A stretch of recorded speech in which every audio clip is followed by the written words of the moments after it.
এক সেকেন্ডের নাই ভরসা, ভঙ্গ হবে রং তামাশা, চক্ষু বুঝিলে হায়রে দম ফুরাইলে, চিল্লায় বলেন ঠিক কিনা?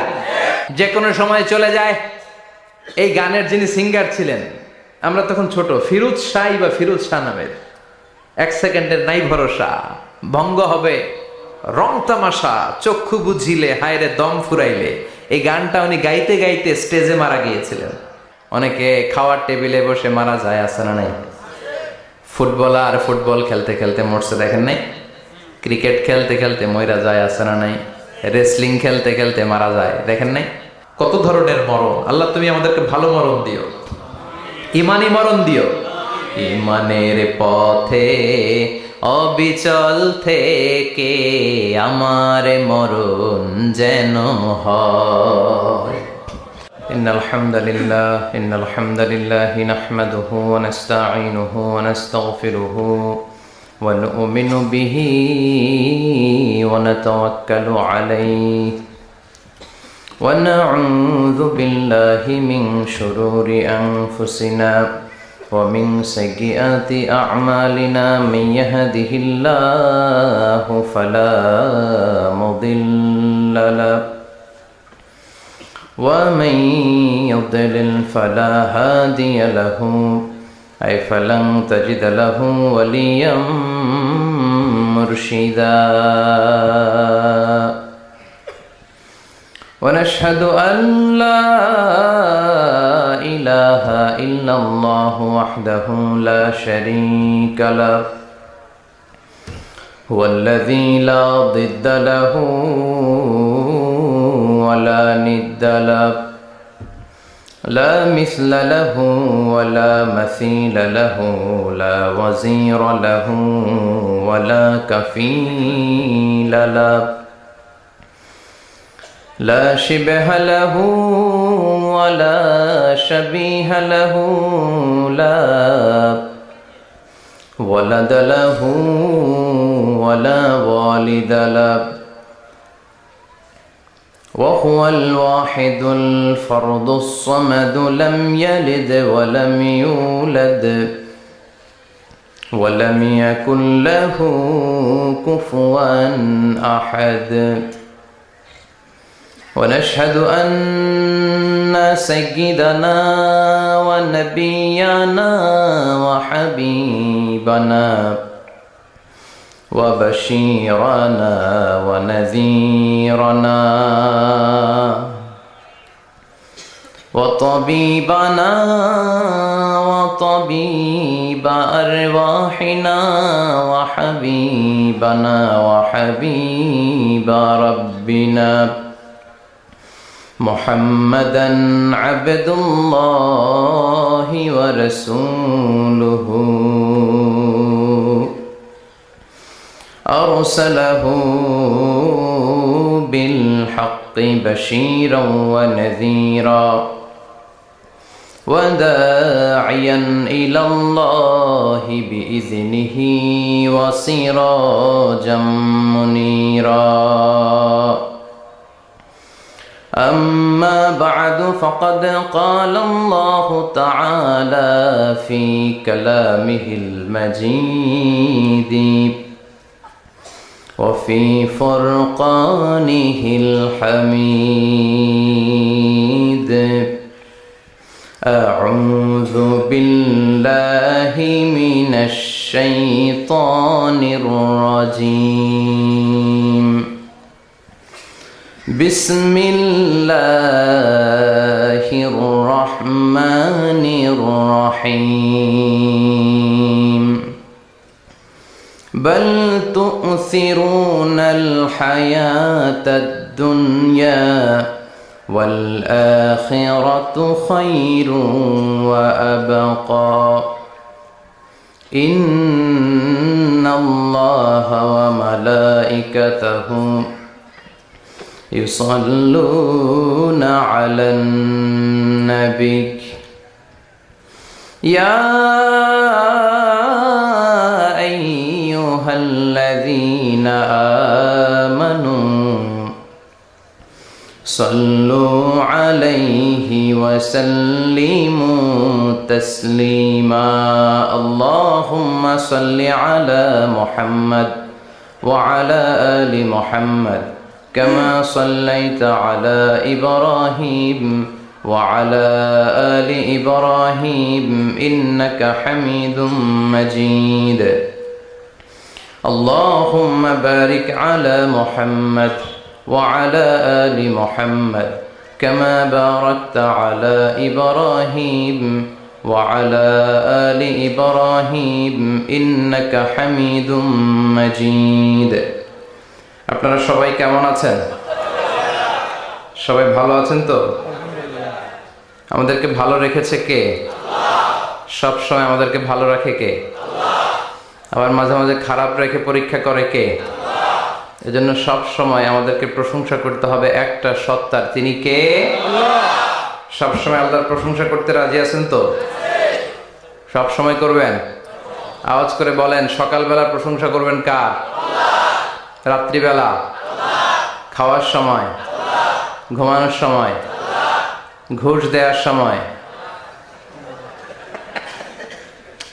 ঘুষ দেয়া যাবে, কিন্তু কেউ দিলে নেওয়া যাবে? যাবে? আর রাশি ওয়াল মুরতাশি কিলাহুমা ফিন্নার। যে ঘুষ দেয়, যে ঘুষ নেয়, দুইজনই জাহান্নামে, ঠিক কিনা? বাংলাদেশে ঘুষ আছে না নাই? উখিয়াতে মনে হয় নাই, উখিয়াতেও আছে। এক নম্বর হদ্দে না, এক নম্বর হদ্দে। তো ঘুষ আছে বাংলাদেশে। আর রাশি ওয়াল মুরতাশি কিলাহুমা ফিন্নার, ভয়ঙ্কর স্টেটমেন্ট বিষ্ণুনবীর। ঘুষ যে দেয়, যে নেয়, দুইজনই জাহান্নামী। আল্লাহ তুমি হেফাজত করো। এই ঘুষ বন্ধের জন্য একটা কমিশন আছে না এদেশে? দুদক, ল্যাংড়া দুদক। কি দুদক? দুর্নীতি বন্ধের জন্য এই কমিশনের আবির্ভাব। কিন্তু এই কমিশনের ভিতরে দুর্নীতি আছে না নাই? সর্ষে দিয়ে ভূত তাড়ায়, সর্ষের ভিতরে ঢুকছে ভূত, ঠিক কিনা? মানুষ পাগল হলে বাঁধে রশি দিয়ে, রশি পাগল হলে বাঁধবেন কি দিয়ে?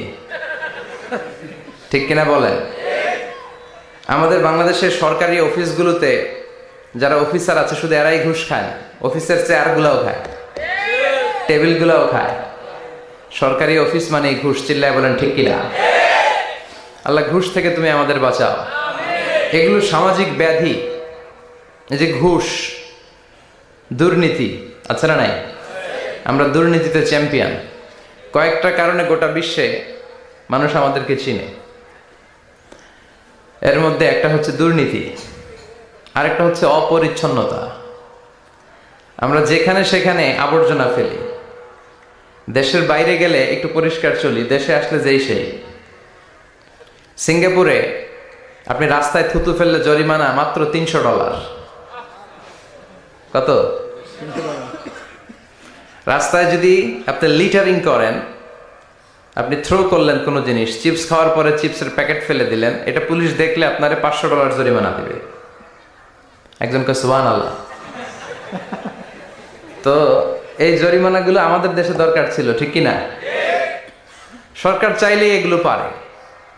এই যে দুর্নীতি, ঘুষ, তারপরে বেকারত্ব, এটা বড় অভিশাপ। যুবক ছেলেগুলোর ধ্বংস হয়ে যাওয়ার অনেকগুলো কারণের একটা কারণ হচ্ছে বেকারত্ব। রসুল বাত্তালি দুঃখানু শয়তান, অলস মস্তিষ্ক শয়তানের আড্ডা।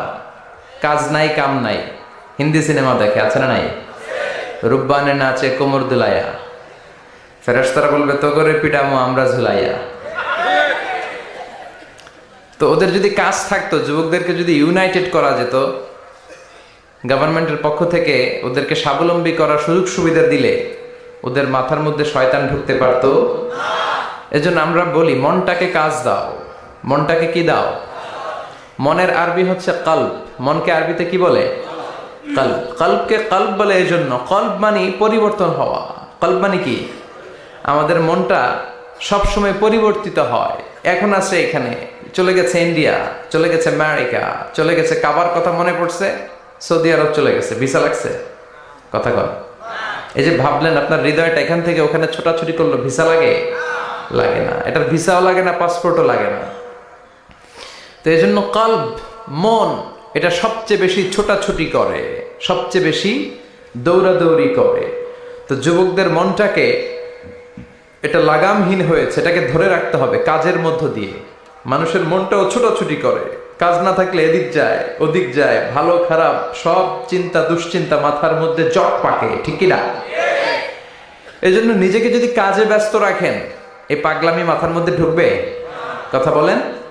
এজন্য আমাদের স্লোগান হচ্ছে মনটাকে কাজ দাও। কি দাও?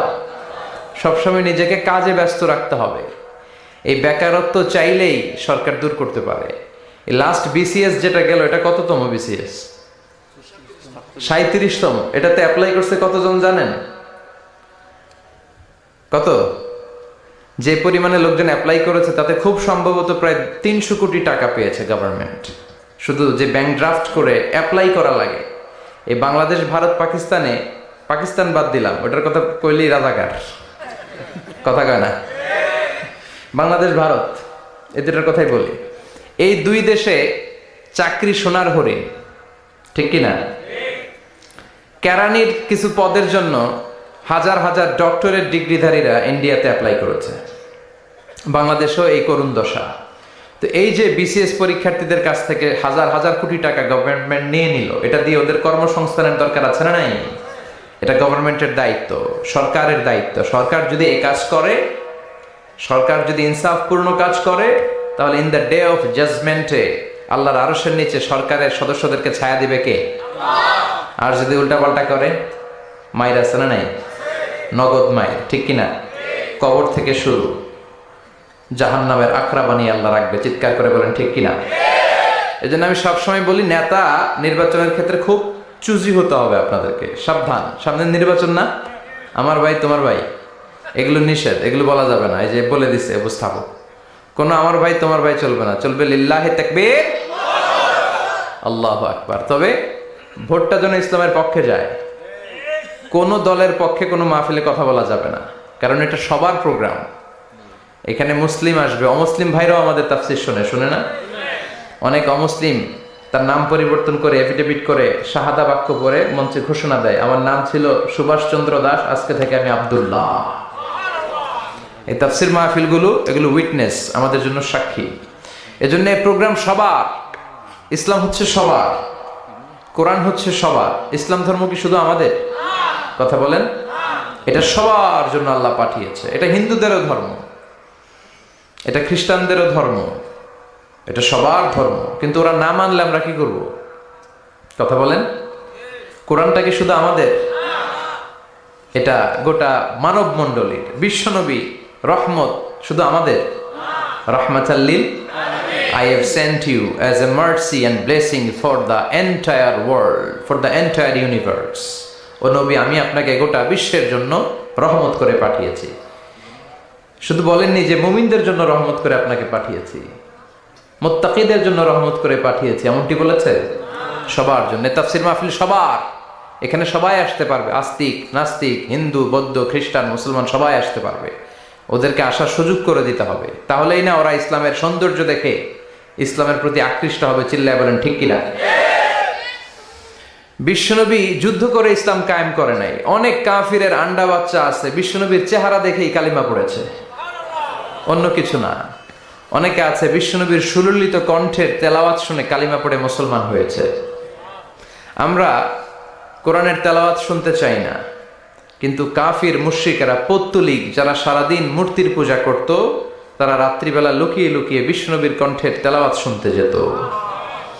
বিশ্বনবীর কণ্ঠের সাথে পৃথিবীর কারো কণ্ঠের কোনো তুলনা হতে পারে? সবচেয়ে সুন্দর কণ্ঠ ছিল দাউদ আলাইহিস সালামের। ওনার কণ্ঠের তেলাওয়াত শোনার জন্য আকাবা উপসাগরের তীরে বসে যখন উনি জবুর কিতাব তেলাওয়াত করতেন, আমাদের কোরআনে 114টা সূরা আছে, ওনার জবুর কিতাবে 150টা ছড়া ছিল। কি ছিল? ইসলামী ছড়া গান। এই ছড়া নাশিদগুলো তিনি পড়তেন। এগুলো শোনার জন্য সাগরের মাছগুলো সাগর ছেড়ে দিয়ে কিনারায় চলে আসতো। সুবহানাল্লাহ বাড়িতে যেয়ে বললেন, সুবহানাল্লাহ বলতে নিষেধ নাই তো না? এটা বলা যাবে। চিল্লায় পড়েন সুবহানাল্লাহ। আকাশের পাখি নিচে নেমে যেত, জঙ্গল ছেড়ে দিয়ে প্রাণীগুলো ওনার কাছে চলে আসতে, পড়েন আল্লাহু আকবার। কিন্তু উনার কণ্ঠ কি বিশ্বনবীর কণ্ঠের চাইতে বেশি সুন্দর? বিশ্বনবীর সাথে কোনো কম্প্যারিজন চলে না। No comparison with our beloved prophet, the last messenger Muhammad সাল্লাল্লাহু, he is out above of any kind of comparison. সব ধরনের তুলনার ঊর্ধ্বে তিনি, whether it's the power, fitness, personality, status, আপনি যেটাই বলেন না কেন, শক্তি, সৌন্দর্য, মর্যাদা, যে কোনো দিক থেকে বিশ্বনবী গোটা বিশ্বের সব মানুষ তো দূরের কথা, নবীদেরও সেরা। চিল্লায় বলেন ঠিক কিনা? তো দাউদ আলাইহিস সালামের কণ্ঠ বড় সুন্দর ছিল, কিন্তু বিশ্বনবীর কণ্ঠ তার চাইতে বেশি সুন্দর ছিল। তিনি যখন রাত্রিবেলা কোরআন তেলাওয়াত করতেন, মক্কার সব কাফিরদের নেতারা, মক্কা একটা পার্লামেন্ট বসতো প্রতিদিন, এই পার্লামেন্টের প্রধানমন্ত্রী হচ্ছে আবু জাহাল। মক্কার পার্লামেন্টের প্রাইম মিনিস্টার কে? কথা বলেন। আর ক্যাবিনেট মেম্বারদের মধ্যে ছিল উতবা, শাইবা, ওয়ালিদ ইবনে মুগীরা, আবু সুফিয়ান, এরা ছিল ক্যাবিনেট মিনিস্টার। তো তারা সবাইকে নিষেধ করত মুহাম্মাদের কণ্ঠের কোরআন তেলাওয়াত শুনতে কেউ যেতে পারবে না, কারণ যারাই কোরআন শুনতে যায় সব মুহাম্মাদের মুরিদ হয়ে যায়। সুবহানাল্লাহ কইবেন না? হজের সময়ে লক্ষ লক্ষ মানুষ গোটা বিশ্ব থেকে হজ করার জন্য আসতো। মক্কা শহরে ঢুকার কয়েকটা গেট ছিল। আবু জাহাল ওই গেটে কিছু লোক ফিট করে দিল যে যারাই হজ করতে আসবে এদেরকে বলে দিবা যে আমাদের এলাকায় নতুন এক পাগল আসছে, এই পাগলের নাম মুহাম্মদ ইবনে আব্দুল্লাহ, পড়েন না আউযুবিল্লাহ। খবরদার, তোমরা হজ করতে আসছো ভালো কথা, হজ করবা, খেজুর খাইবা, জমজমের পানি নিবা, মাগার মুহাম্মদের কাছে যাইবা। ওর কাছে গেলে সবাই কি হয়ে যায়? যারা যায় এরাও পাগল হয়ে যায়। সব মক্কার গেটগুলোতে লোক সেট করে দেয়া হলো। হজের মৌসুমে জিল হজে ঢুকতে লাগলো লোকজন। আবু জাহেলের সেট করে দেয়া লোকজন বলল কেউ যাবা না মুহাম্মদের কাছে, ও একটা পাগল। যারা আসতেছিল এরা কেউ কিন্তু বিশ্বনবীর কথা জানতো না। জানতো? ওরা যখন শুনছে একটা পাগল আছে, ওরা মনে মনে কইলো দেখি তো পাগলে কি কয়। তার মানে অপপ্রচার কেমন যেন প্রচার হয়ে গিয়েছে। সুবহানাল্লাহ পড়েন। তো আমাদের বিরুদ্ধে অপপ্রচার করলে আমাদের প্রচার হয়ে যায়। আমাদেরকে জেলখানায় ভরলে আমরা জেলখানার সবগুলারে আল্লাহওয়ালা বানায় দিয়ে চিল্লায় বলেন ঠিক কিনা? ইসলাম এটাকে থামিয়ে দেয়া যায় না। যারা ইসলামের বিরোধিতা করে এরা ইসলামের নেচারকে চিনে নাই। ইসলাম হচ্ছে চারা গাছের মতো। চারা চিনেন নাকি? কক্সবাজার কি বলেন? বীজ, বীজ বা চারা। এই বীজ, ইসলাম হচ্ছে বীজের মতো। ইসলাম বিরোধীরা ইসলামকে মাটির নিচে গেড়ে ফেলতে চায়, কিন্তু গাড়লে কি হবে? এটা তো বীজ। মাটির নিচে বীজ গাড়লে কি হয়? সুবহানাল্লাহ কইবেন না? মক্কার গেটগুলোতে দাঁড়িয়ে দাঁড়িয়ে অপপ্রচার শুরু করে দিল। Don't go to Muhammad, he is completely mad. পাগল, যেও না। সবার মনে চিন্তা, ঘটনা কি? কে মুহাম্মদ? নাম শুনি নাই। হজ করি আর না করি, আগে এই বেটার কাছে যাইতে হবে। আল্লাহু আকবার। সবাই বিশ্বনবীর কাছে যায়, চেহারা দেখে কোরআনের বাণী শুনে কালিমা পড়ে মুসলমান হয়ে যায়। আবু জাহেল আবার মন্ত্রী পরিষদের বৈঠক ডাকলো, খবরদার কাউকে যেতে দেয়া যাবে না, কেউ যাবে না। কিন্তু কি আজীব তামাশা, প্রতি রাতে আবু জাহেল লুকিয়ে লুকিয়ে নিজেও যায়। না জানি কত সুন্দর ছিল বিশ্বনবীর কণ্ঠ, না জানি কতটা চমৎকার সুরের ঝংকার খেলতো আমার নবী যখন তেলাওয়াত করত। না জানি কি সুরের লহরী ছিল বিশ্বনবীর গলায়। কাফের হয়েও, বিরোধিতা করেও কোরআন না শুনলে পেটের ভাত হজম হয় না, রাতে ঘুম আসে না। প্রতি রাতে আবু জাহেল যায়। তো আবু জাহেল যেহেতু যায়, বাকিরাও লুকিয়ে লুকিয়ে যায়। সবাই দিনের বেলা বলে কেউ যাবে না। কি বলে? দিনের বেলা বলে কেউ, ভাইয়েরা আমার, বোনেরা তোমার, খবরদার কেউ যাবেন না। রাত্রে নিজেই যায়। তো আবার মাঝে মাঝে রাত্রেবেলা নিজেদের সাথে নিজেদের দেখাও হয়ে যায়। কত বড় ডাকাত! একজন বিশ্বনবীর বাড়ির এই পাশে, আরেকজন ওই পাশে, আরেকজন ওই পাশে, আরেকজন ওই পাশে। বিশ্বনবী যখন তেলাওয়াত শেষ করেন সবগুলো দেয় দৌড়। ফিরে আসার রাস্তা একটা, কয়টা? ওই রাস্তায় দেখা হয়ে যায়। আবু জাহেল বলে কিরে আসলি কেন? সবাই কয় তুমি নেতা, তুমি আসছো কেন? দিনের বেলা তো বড় বড় বক্তব্য হাঁকাও, রাতের বেলা এরকম চোরামি করো কেন? আবু জাহেল বলে ঠিক আছে, তোরাও করছিস আমিও করছি, কইস না, কারো কাছে কইস না। সবগুলা চোর। সবগুলা কি? আর চোরে চোরে খালাতো ভাই। তো এই সব খালাতো ভাইরা লুকিয়ে লুকিয়ে চোরের মতো তেলাওয়াত শুনতে যেত। আবু জাহেল বলল কেউ যেতে পারবে না, সবাই রাজি। এরপরের দিন আবু জাহেল বলল, আজ থেকে কেউ যদি যাস তোদের সম্পত্তি সব সিজ করা হবে, আর মাথার চুল কামিয়ে আলকাতরা মেখে মক্কার বাজারে ঘুরানো হবে। সবাই বলে আমরা রাজি। আবু জাহেল বলে তাহলে সাইন কর, সবাইকে আগে আমনে করেন। Abu Jahl as a chairman he gave the signature, সে ওই বন্ডে সিগনেচার দিল যে যদি যাওয়া হয় আমাদের সম্পদ রাষ্ট্রীয়ভাবে সিজ করা হবে, মাথার চুল কামিয়ে আলকাতরা মেখে মক্কার বাজারে ঘোরানো হবে। তো সবাই স্বাক্ষর করলো। দিন গড়িয়ে রাত আসলো, আবু জাহেল বিছানায় এপাশ ওপাশ করে, টসিং অ্যান্ড টার্নিং, ঘুম আসছে না। আবু জাহেল মনে মনে ভাবে আজকে যেই ভাষণ দিছি সকালে, আজকে কেউ যাবে না, আমি 100% নিশ্চিত আমি একটু যাই।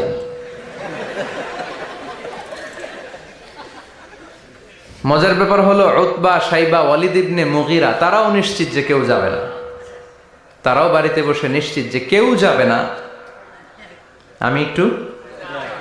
আজকেও সব খালাতো ভাইয়েরা কেউ ডানে, কেউ বায়ে, কেউ সামনে পেছনে। বিশ্বনবীর বাড়িটা এখন যেখানে, এটা সৌদি গভর্নমেন্ট ওই জায়গায় লাইব্রেরি করে রেখেছে।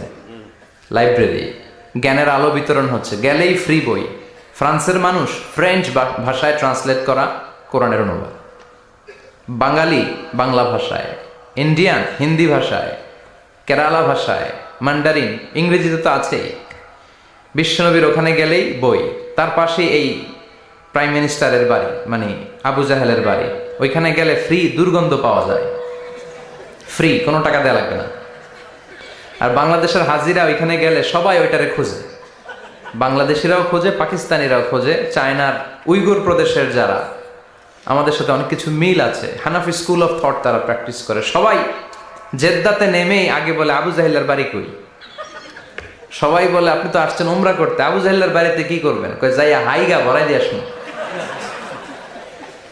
প্রাইম মিনিস্টারের বাড়িতে যে গোটা বিশ্বের মানুষ পায়খানা করে দুর্গন্ধ করে দিয়ে আসে। এজন্য প্রাইম মিনিস্টারদেরকেও সাবধান হওয়ার দরকার আছে না নাই? চারদিকে সব খালাতো ভাইরা সেট আপ, প্রাণ ভরে আজকে শুনবো। প্রতিদিন দেখা হয়ে যায়, আজকে কারো সাথে দেখা হবে না। তো সবাই প্রাণ ভরে বিশ্বনবীর কণ্ঠের জাদুমাখা তেলাওয়াত শুনে, বিশ্বনবী কোরআন তেলাওয়াত যখন শেষ করলেন সবগুলা দিছে দৌড়। কিন্তু ফিরে যাওয়ার রাস্তা কয়টা? আজকেও দেখা। আজকে কেউ কাউরে কিছু বলে না, সবার মাথা নিচের দিকে। আবু জাহেলও নিচে তাকায় আছে লজ্জায়। উতবা, সাইবা, ওয়ালিদ ইবনে মুগীরা, পুরো দেশের মিনিস্ট্রি ক্যাবিনেট সবগুলা নিচের দিকে। ওদিকে মশার কামড় আছে না নাই? দীর্ঘক্ষণ নিচের দিকে তাকিয়ে থাকার পরে আবু জাহেল কয়, চল, যা হইছে হইছে, যা হইছে হইছে, কালকে থেকে আমরা সব চোরগুলা রাত্রে এক লগে ঘুমাবো, যাতে করে কাউকে ফাঁকি দিয়ে কেউ যেতে না পারে। এই গল্পটা শোনানোর উদ্দেশ্য হচ্ছে এটা যে বিশ্বনবীর কণ্ঠটা যেন তেন কণ্ঠ ছিল না, অসাধারণ একটা কণ্ঠ ছিল, যে কারণে এই কোরআনের বিরোধিতা করেও তারা এই কণ্ঠের তেলাওয়াত শোনার জন্য পাগল হয়ে যেত। সুবহানাল্লাহ পড়বেন না? এজন্য যুবক ভাইয়েরা, তোমাদের সময়গুলোকে কাজে লাগাতে হবে। অলসতা যেন তোমাদেরকে শয়তান তোমাদের মাথায় আড্ডা না বসায়। এজন্য গভর্নমেন্টের দায়িত্ব হচ্ছে তাদের কর্মসংস্থানের ব্যবস্থা করা। সব কাজ আবার গভর্নমেন্টের উপর চাপালে চলবে না। আমাদের দেশে যে সিস্টেমটা, একটা বাজে সিস্টেম চালু হয়েছে, যারা ভোটে জিতে ক্ষমতায় আসে সব দায়িত্ব এদের, বিরোধী দলের কোনো দায়িত্ব নেই, তাই না? আবার ওই বিরোধী দল যদি ক্ষমতায় যায়, পুরো দেশের মা বাপেরা, অন্য দলের কোনো খাওয়া নাই, আছে খালি মায়ের। কথা কন? আবার নির্বাচনে হাইরে গেলে ওরা খায় মায়ের, আমরা খালি মারামারি দেখি রেসলিং টিভিতে, আচ্ছা না নাই? তো এটা ঠিক না। কেউ সরকার গঠন করলে তাদের উচিত বিরোধী দলের মধ্যে যারা ক্যাপাবল, লিডারশিপ কোয়ালিটি আছে, তাদেরকে নিয়েও কাজ করা। হ্যাঁ, লিডারশিপ আমাদের থাকবে, প্রধানমন্ত্রী আমরা গঠন করব, কিন্তু বিরোধী দলের যে এত বড় অক্সিলিয়ারি ফোর্স, এত বড় লক্ষ লক্ষ মানুষ জনসভায় তারা যুক্ত হয়, ওদের বিরুদ্ধে জেল জরিমানা দিয়ে আমার দেশের কি লাভ? কথা বলেন? দেশটা আমাদের সবার না? নাকি বিরোধী দলে গেলে আর দেশের জন্য মায়া নাই, সব দায়িত্ব সরকারের? আসেন এগুলো থেকে বেরিয়ে আসি। আসবেন? আপনাদের সিদ্ধান্তই পারে এই বাজে প্র্যাকটিস থেকে আমার দেশটার হেফাজত করতে। সবাই রাজি আছেন তো? এজন্য গভর্নমেন্টের উচিত এই বেকারত্ব দূর করা। এলাকার যারা বিজনেস ম্যাগনেট আছে তাদের উচিত বেকারত্ব দূর করে দেয়া। বেকারত্ব দূর করে দেওয়ার মতো সওয়াবের কাজ পৃথিবীতে নাই। সুবহানাল্লাহ পড়েন। অনেকে মনে করে নামাজ পড়লেই সওয়াব, রোজা রাখলেই সওয়াব। না, আপনি যদি একজনের কর্মসংস্থানের ব্যবস্থা করে দেন, তার মাধ্যমে যদি ফ্যামিলিটা চলে, এর চেয়ে বড় সওয়াবের কাজ আর নাই। একজন অসুস্থ, রক্ত দরকার, গা থেকে রক্ত দিয়ে দিলেন, এর চেয়ে সওয়াবের কাজ আছে? এক জায়গায় গাছ লাগিয়ে দিলেন, রোহিঙ্গার ভাইয়েরা না খেয়ে মরে, টিউবওয়েল লাগিয়ে দিলেন, এর চেয়ে বড় ইবাদতের কাজ আর আছে? কথা বলেন। এজন্য ইসলামটাকে সামগ্রিক ভাবে বুঝতে হবে। আল্লাহ তুমি তৌফিক দাও। আরো জোরে পড়েন আমিন। উখিয়া উপজেলার অন্তর্গত রাজা পালং ইউনিয়নের আজকের এই প্রোগ্রাম 2 দিন ব্যাপী। সভাপতি আলহাজ মাওলানা AKM আবুল হাসান আলী সাহেব, প্রিন্সিপাল রাজা পালং ফাজিল ডিগ্রি মাদ্রাসা। হুজুর আসছে? আপনি? মাশাআল্লাহ, হুজুর চলে আসছে। মাওলানা আব্দুর রহিম খতিব, তুরবিল কেন্দ্রীয় জামে মসজিদ। গতকাল কথা বলেছেন মাওলানা মোল্লা নাজিমউদ্দিন সাহেব। ছিলেন আপনারা? বৃষ্টি হয়েছে না? বৃষ্টি হয়েছিল? আসছিলেন? বৃষ্টি ও রহমত, ঠিক কিনা? বৃষ্টি পাঠায় কে? বৃষ্টির মালিক কে? বিশ্বনবী আকাশে মেঘ দেখলে বলতেন আল্লাহুম্মা সাইয়্যিবান নাফিআন, হে আল্লাহ তুমি ভালো বৃষ্টি দাও। কেননা এই বৃষ্টি দিয়েও আল্লাহ অনেক জাতিকে ধ্বংস করেছে। বৃষ্টি দিয়ে মানে অতি বৃষ্টি দিয়ে আল্লাহ বন্যা দিয়ে গোটা দুনিয়াটাকে ভাসিয়ে দিতে পারে কি পারে না? এজন্য মেঘ দেখলে এত আনন্দিত হয়েন না। বৃষ্টি দেখলে অনেকে গান বাজায়, আছে না নাই? এই বৃষ্টি ভেজা রাতে তুমি চলে যেও না, গান গায় না? না, আপনি আল্লাহর কাছে দোয়া করবেন আল্লাহুম্মা সাইয়্যিবান নাফিআন, আল্লাহ তুমি বরকতের বৃষ্টি দাও। আল্লাহুম্মা গাইসান মুগীসান মারিআন মুরিআন নাফিআন গায়রা দার। বিষ্ণুই পড়তেন আল্লাহ এই বৃষ্টিটা যেন উপকারী হয়, এই বৃষ্টি থেকে যেন ঘাস লতা পাতা কিছু পায়, এই বৃষ্টিটা যেন আমাদের জন্য বরকতময় হয়, যেন কল্যাণময় হয়, কোনো ক্ষতির কারণ যেন না হয়, তুমি কবুল করো। আমিন। আবার বেশি বৃষ্টি হলে বিষ্ণুনবী দোয়া করতেন আল্লাহুম্মা হাওয়ালাইনা ওয়ালা আলাইনা, আল্লাহ আমাদের এলাকায় আর বৃষ্টি দিও না, আমাদের চারিপাশে দাও। এই দোয়াগুলো পড়ার দরকার আছে না নাই? আল্লাহ যা বৃষ্টি দিবে এটা যেন আমাদের কল্যাণ হয়, আমরা পড়ি আমিন। আজকে হচ্ছে দ্বিতীয় রজনী। আজকে আমরা ইনশাআল্লাহ কোরআন থেকে কথা শুনবো। মহিলাদের জন্য প্রজেক্টরের মাধ্যমে মাহফিল দেখার ব্যবস্থা আছে। যারা এই প্রোগ্রামের সাথে সম্পৃক্ত আল্লাহ তাদের সবাইকে কবুল করুন। আসুন আমরা ফরমালি আল্লাহকে একটা থ্যাঙ্কস জানাই, ধন্যবাদ জানাই। আমরা হৃদয় নিংড়ানো মনের সবটুকুন ভালোবাসাকে উজাড় করে দিয়ে সিংহ শার্দুলের মতো গর্জন করে আকাশ বাতাস প্রকম্পিত করে মন প্রাণ বুক মুখ একসাথে করে দেহের সবটুকুন শক্তি গলার মাঝ বরাবর এনে চিৎকার করে পড়ি কালিমাতু শুকুর আলহামদুলিল্লাহ। সবাই পড়েন রব্বানা লাকাল হামদ হামদান কাসীরান তাইয়িবান মুবারাকান ফীহি ইয়া রাব্বি লাকাল হামদু কামা ইয়ানবাগি লিজালালি ওয়াজহিকা ওয়া আযীমি সুলতানিকা লাকাল হামদু বিল ঈমান লাকাল হামদু বিল ইসলাম লাকাল হামদু বিল কোরআন। আমরা প্রশংসা করলাম কার? আল্লাহ। সব জায়গায় প্রশংসা করব কার? আল্লাহ। তাহলে নেয়ামত দিয়ে আমাদেরকে সিক্ত করবে কে? আল্লাহ। আমাদের জীবনগুলোকে শান্তিময় আনন্দময় করবে কে? আল্লাহ। বেশি বেশি আমরা আল্লাহর প্রশংসা করব। রাজি আছেন তো? সবাই রাজি? আল্লাহ তুমি কবুল করো। আমিন। আজকে আমরা যে বইটা থেকে কথা শুনবো, বলেন তো বইটার নাম কি? আরো জোরে বলেন, কি নাম? আমি এই বইটার একটা ছোট্ট সূরা, সেখান থেকে 2টি আয়াত আমার খুতবায় তেলাওয়াত করেছি। সূরাটি হচ্ছে সূরাতুল আ'লা।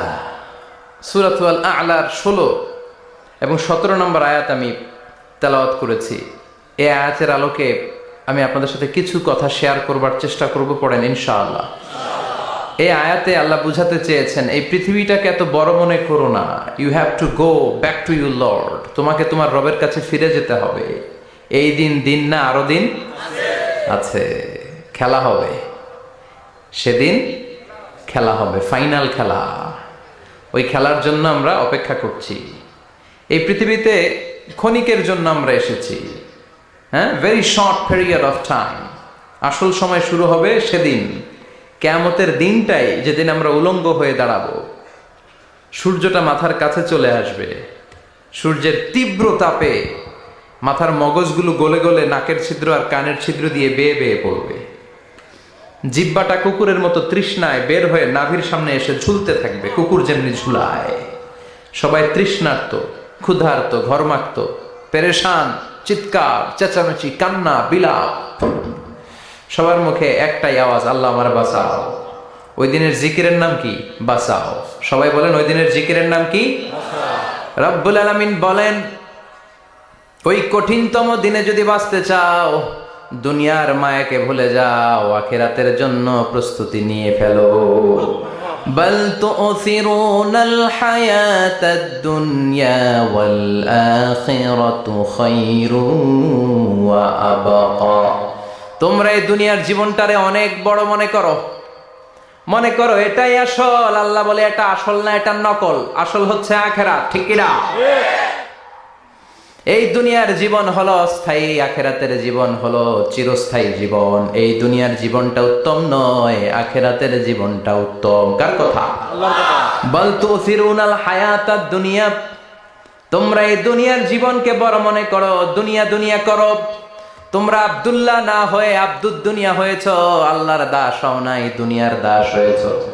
তোমরা দুনিয়া করো, দুনিয়াটা ক্ষণস্থায়ী, চিরস্থায়ী হচ্ছে আখিরাত। কার কথা? এজন্য আল্লাহ বললেন, ওয়ালাল আখিরাতু খায়রুল লাকা মিনাল উলা। ও নবী, দুনিয়া নয়, আখিরাত আপনার জন্য উত্তম। সুবহানাল্লাহ। আখিরাত এটা সেরা, এটা স্থায়ী, এটা উত্তম, দুনিয়াটা নয়। You prioritize this life in this world, but the life after death much more better than this worldly life.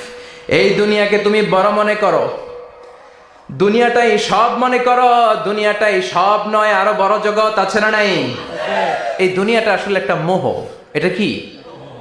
একটা খেলার মধ্যে আমরা পড়ে আছি, মোহাচ্ছন্ন, লোভাতুর হয়ে আছি। চাকচিক্যময় দুনিয়া দেখে এর পরীক্ষার ভেতরে পড়ে আখিরাতকে আমরা ভুলিয়ে গিয়েছি। আর আল্লাহ বলেছেন, দুনিয়া নয়, শ্রেষ্ঠ হলো আখিরাত। ওই আখিরাতের জন্য তোমরা সামান জোগাড় করো। চিল্লায় বলেন ঠিক কিনা? আবার আল্লাহ বললেন, এই দুনিয়ার জীবনটা হলো মাতাউল গুরুর, ওয়া মাল হায়াতুদ দুনিয়া ইল্লা মাতাউল গুরুর। দুনিয়ার জীবনটা হলো সাময়িক ভোগের সামগ্রী, সাময়িক ভোগের বিষয়। আজ আছে কাল নাই, হাতের ময়লা, ঝেড়ে দিলে সব শেষ, ঠিক কিনা?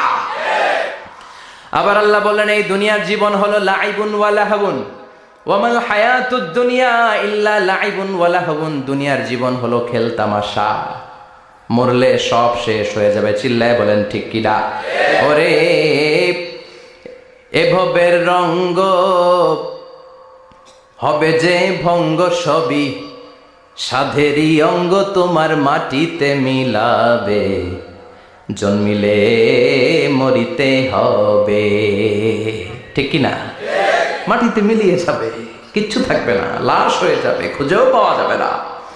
আবার আল্লাহ বললেন, এই দুনিয়ার দৃষ্টান্ত হলো কামা ইন আনজালনাহু মিনাস সামা। এই দুনিয়ার জীবন আকাশ থেকে পাঠানো পানির মতো। এই পানি দিয়ে দুনিয়াতে গাছ হয়, একদিন গাছগুলো মরে যায়, ভুসি হয়ে যায়। বাতাসের এক ঝাপটায় ভুসিগুলো কই যায়, খুঁজেই পাওয়া যায় না, ঠিক কি না? কোথায় যে চলে যাবে দুনিয়ার জীবন, খুঁজেই পাওয়া যাবে না। টিকে থাকবে, অবশিষ্ট থাকবে, আজীবনের জন্য অপেক্ষা করবে একটা কাল, সেটা হচ্ছে আখিরাত। চিল্লায় বলেন ঠিক কি না? আমরা লোভের মধ্যে পড়ে আছি, মোহাচ্ছন্ন। কখন যে ডাক চলে আসবে আমরা জানি? চিল্লায় বলেন জানি? একদিন মাটির ভেতরে হবে ঘরে মন আমার, কেন বান্ধ দালান ঘরে মন আমার, কেন বান্ধ দালান ঘর। প্রাণ পাখি উড়ে যাবে পিঞ্জর ছেড়ে, ধরা ধামে সবই রবে, তুমি যাবে চলে। বন্ধু বান্ধব যত, মাতা পিতা দ্বারা সুত, সবই হবে তোমার পরে মন আমার, কেন বান্ধ দালান ঘর একদিন মাটির ভেতরে হবে ঘর রে মন আমার, কেন বাঁধো দালান ঘর রে মন আমার, কেন বাঁধো দালান ঘর। চিল্লায় বলেন ঠিক কিনা? ওমাল হায়াতুদ দুনিয়া ইল্লা মাতাউল গুরুর। দুনিয়ার জীবনটা একটা ভোগের সামগ্রী, আজ আছে কাল নাই, কখন যে চলে যেতে হবে কেউ জানি না। আপনাদের এই মাহফিলে আসার আগ দিয়ে এই কিছু সামনে কি রাস্তা যেন বলে এটাকে, এই করুলিয়া বাস স্ট্যান্ডের এদিকেই আমার প্রাইভেট কার যখন যাচ্ছে, আমরা যখন যাচ্ছি, হুট করে আরেকটা গাড়ি এসে একজনকে ধাক্কা মারলো। হুন্ডা গেল একদিকে, সে গেল একদিকে। হঠাৎ দেখি মাথা দিয়ে ফিনকি দিয়ে রক্ত বেরোচ্ছে, আবছা অন্ধকার, গাড়ির আলোতে দেখা যাচ্ছে ফিনকি দিয়ে রক্ত, এরকম রাস্তার পাশ দিয়ে রক্ত বেয়ে বেয়ে পড়ছে। মুহূর্তের মধ্যে এক ধাক্কায় নাই। তার কত চিন্তা ছিল, কত প্ল্যান ছিল জীবন নিয়ে, সুন্দর সংসার করবে, বাবা মার মন মুখ খুশি করবে, সমাজের জন্য অনেক কিছু উপহার দিবে, সামনে নির্বাচন আসতেছে, এটা নিয়ে তার মাথায় টেনশন ছিল না? কে আসবে ক্ষমতায়, কত উৎসব, কত আমেজ, কিন্তু নাই, সব ভঙ্গ করে দিল কে? আজকে রাতে আমাদের এরকম ঘটতে পারে কি পারে না? এই মাহফিল থেকে সহি সালামতে বাসায় ফিরতে পারবো গ্যারান্টি লেটার আছে নাকি? আরো আধা ঘন্টা বাঁচবো গ্যারান্টি? আরো 10 মিনিট শ্বাস যেটা নিলাম এটা ফেলতে পারবো গ্যারান্টি? কথা বলেন। আমাল হায়াতুদ দুনিয়া ইল্লা মাতাউল গুরুর। আল্লাহ বললেন এটা ভোগের সামগ্রী। এই দুনিয়ার জীবন খেলতামাশার জীবন, মোহের জীবন, মোহের ভেতরে পড়ে আখিরাতকে তোমরা ভুলে গিয়েছো। দুনিয়া আসল নয়, আসল হলো আখিরাত, ঠিক কি না? এই দুনিয়ার জীবনটা হলো 4টা স্বর্ণের টুকরার 3টা লাশের মতো। মনোযোগ দিয়ে শুনবেন, কয়টা স্বর্ণের টুকরা? লাশ কয়টা? বনি ইসরায়েলের জামানাতে 3 যুবক ভাগ্যের সন্ধানে, ভাগ্য চেঞ্জ করার জন্য কাজের সন্ধানে তারা বের হয়েছে। পথিমধ্যে গুপ্তধন পেয়েছে, 4টা স্বর্ণের টুকরা পেয়েছে 3 জন। কয়জন? কয়টা স্বর্ণের টুকরা? 4টা স্বর্ণের টুকরা পেয়ে মহা খুশি, খুশিতে বাকবাকুম। কে আমাদেরকে পায়? আজকে স্বর্ণের টুকরা ভাগ করে আমরা অনেক ধনী হয়ে যাব। এক বন্ধু বলল, পেটে অনেক ক্ষুধা লেগেছে, আগে বাজার থেকে খাবার নিয়ে আয়, তারপরে 3 জন বন্ধু মিলে 4টা স্বর্ণের টুকরা ভাগ করে নিয়ে যাব। এক বন্ধুকে বাজার থেকে রুটি কিনে আনানোর জন্য পাঠিয়েছে। বাকি 2 বন্ধু এবার বসে বসে পরামর্শ করে, ওইটারে যদি মেরে ফেলতে পারি ভাগ বটোয়ারার দরকার নাই, তুই নিবি 2টা, আমি নিব 2টা। সহজ হয়ে গেল না? ও নিবে 2টা, এ নিবে 2টা, আর ওটার মেরে ফেলবো। যেটা রুটি আনতে গেছে সেটা মনে মনে ভাবে, রুটিতে যদি বিষ মিশাতে পারি। কি মিশাতে পারি? আর ওই 2টারে যদি খাওয়াইতে পারি তাহলে সব আমার, গোটা দুনিয়া আমার, দুনিয়াকে মজা লেলো, দুনিয়া তোমার। যে চিন্তা ওই কাজ। রুটির মধ্যে বিষ মেখে এনে বন্ধুদের কাছে দিয়েছে। 2 বন্ধু মিলে ওইটারে ঘুষান শুরু করছে। ঘুষাইতে ঘুষাইতে শেষ, একটা শেষ, উইকেট একটা পড়ছে। কয়টা? একটা। আর আছে উইকেট কয়টা? ওই 2 উইকেট। কয় ক্ষুধা লাগছে এটারে মারতে, অনেক কষ্ট হয়েছে, আগে খাইয়া লই। আগে কি করি?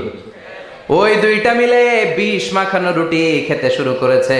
বিষ খাওয়ার পর ওই 2 উইকেটও শেষ, কেউ নাই, 3টাই লাশ হয়ে পড়ে আছে, 4টা স্বর্ণের টুকরা পাশে পড়ে আছে। এটাই হলো দুনিয়ার জীবন। চিল্লায় বলেন ঠিক কিনা? এজন্য আল্লাহ বললেন, গোলাম থাকতে আসো নাই, চলে যাবা। কুল্লু নাফসিন যায়িকাতুল মাউত সুম্মা ইলাইনা তুরজাউন। সবাইকে মরতে হবে, কেউ থাকবে না। এই পৃথিবীতে প্রাণ নিয়ে যারা আগমন করার সুযোগ পেয়েছে সবাই মরবে। আজ হোক কাল, আগে হোক পরে, সবাইকে যেতে হবে। চিল্লায় বলেন ঠিক কি না? আবার আল্লাহ বললেন, আইনামা তাকুনু ইউদরিকুমুল মাউত। যেখানেই থাকো না কেন মৃত্যু তোমাদেরকে ছাড়বে না। মৃত্যু তোমাদেরকে সাক্ষাৎ করবে, মৃত্যু তোমাদেরকে খুঁজে বের করবে। যদিও সুদূর আকাশ পানে, পালাও সেথায় লাগিয়ে সিঁড়ি। আকাশের উপরে যদি বিশাল সিঁড়ি লাগিয়ে 4র্থ আকাশে চলে যান, চাঁদের মধ্যে বাড়ি করেন, মঙ্গল গ্রহে বাড়ি করেন, ওই জায়গায় মালাকুল মাউত আপনারে খুঁজে পাবে না। চাঁদেও খুঁজে পাবে, মঙ্গল গ্রহে যদি যান স্যাটেলাইট, আমাদের একটা বঙ্গবন্ধু স্যাটেলাইট চ্যানেল লঞ্চ করা হয়েছে না? ওইখানে গেলে তো আর নাই মালাকুল মউত। কথা বলেন। আল্লাহ বললেন ওয়াজাআত সাকরাতুল মাউত বিল হক, মৃত্যুর কষ্ট তোমাদের ছাড়বে না, যেখানেই তোমরা থাকো না কেন মৃত্যু ঠিকই তোমাদের পাকড়াও করবে। চিল্লায় বলেন ঠিক কিনা? আবার মৃত্যুর একটা নির্ধারিত সময় আছে, ওই সময় যখন আসে 1 সেকেন্ড আগেও আসে না, পরেও আসে না। কার কথা? লিকুল্লি উম্মাতিন আজালুন ফাইযা জাআ আজালুহা লা ইস্তাখিরুনা সাআতাও ওয়ালা ইস্তাকদিমুন। মৃত্যুর জন্য একটা নির্ধারিত টাইম আছে, টাইমটারে বেঁধে দিয়েছে কে? ওই টাইমটা যখন চলে আসে 1 সেকেন্ড আগেও আসে না, 1 সেকেন্ড পরেও আসে না, অন টাইম আসে। কিভাবে আসে? On time. কথা বলেন, সবাই বলেন অন টাইম। আরো জোরে বলেন। Death will come on time. Death never late. মৃত্যু যখন আসে অন টাইমে আসে, নির্ধারিত একটা সময় আসে, ওই সময়ের আগেও আসে না, পরেও আসে না। 1 সেকেন্ড আগেও আসবে না, পরেও আসবে না। মনে করেন আপনাকে রব্বুল আলামিন 60 বছরের হায়াত দিয়েছে, আপনার বয়স এখন 50 বছর, আরো বাকি কয় বছর? এখন গোটা বিশ্বের সবাই মিলে যদি আপনারে মারতে চায়, কিছু করতে পারবে নাকি? কথা বলেন। আবার রব্বুল আলামিন আজ রাত 12টায় আপনার হায়াত কেড়ে নেবে, মালাকুল মাউত এসে রুহু কবজ করবে।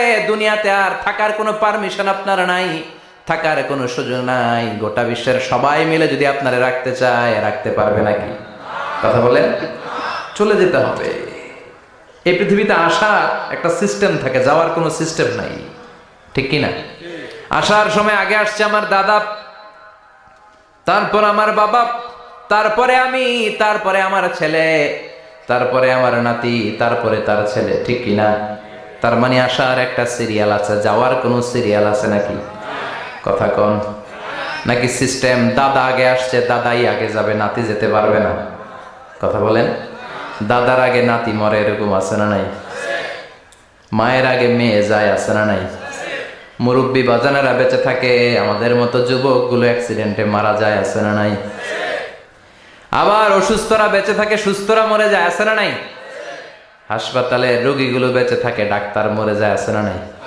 উখিয়াতে তো ডাক্তার মরে না, দিকেও ডাক্তার মরে। ওনারা না বাঁচায় মানুষরে? হ্যাঁ হ্যাঁ, আল্লাহ বাঁচায়, ডাক্তার হচ্ছে ওয়াসিলা। চিল্লা এখন ঠিক কিনা?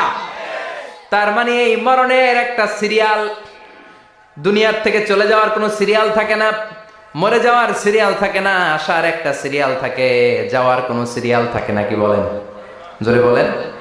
আবার চলে যাওয়ার কোনো ভরসা নাই, 1 সেকেন্ডের মধ্যে সব হয়ে যায়। একটা সঙ্গীত আছে না, 1 সেকেন্ডের নাই ভরসা, ভঙ্গ হবে রং তামাশা, চক্ষু বুঝিলে হায় রে দম ফুরাইলে। চিল্লায় বলেন ঠিক কিনা?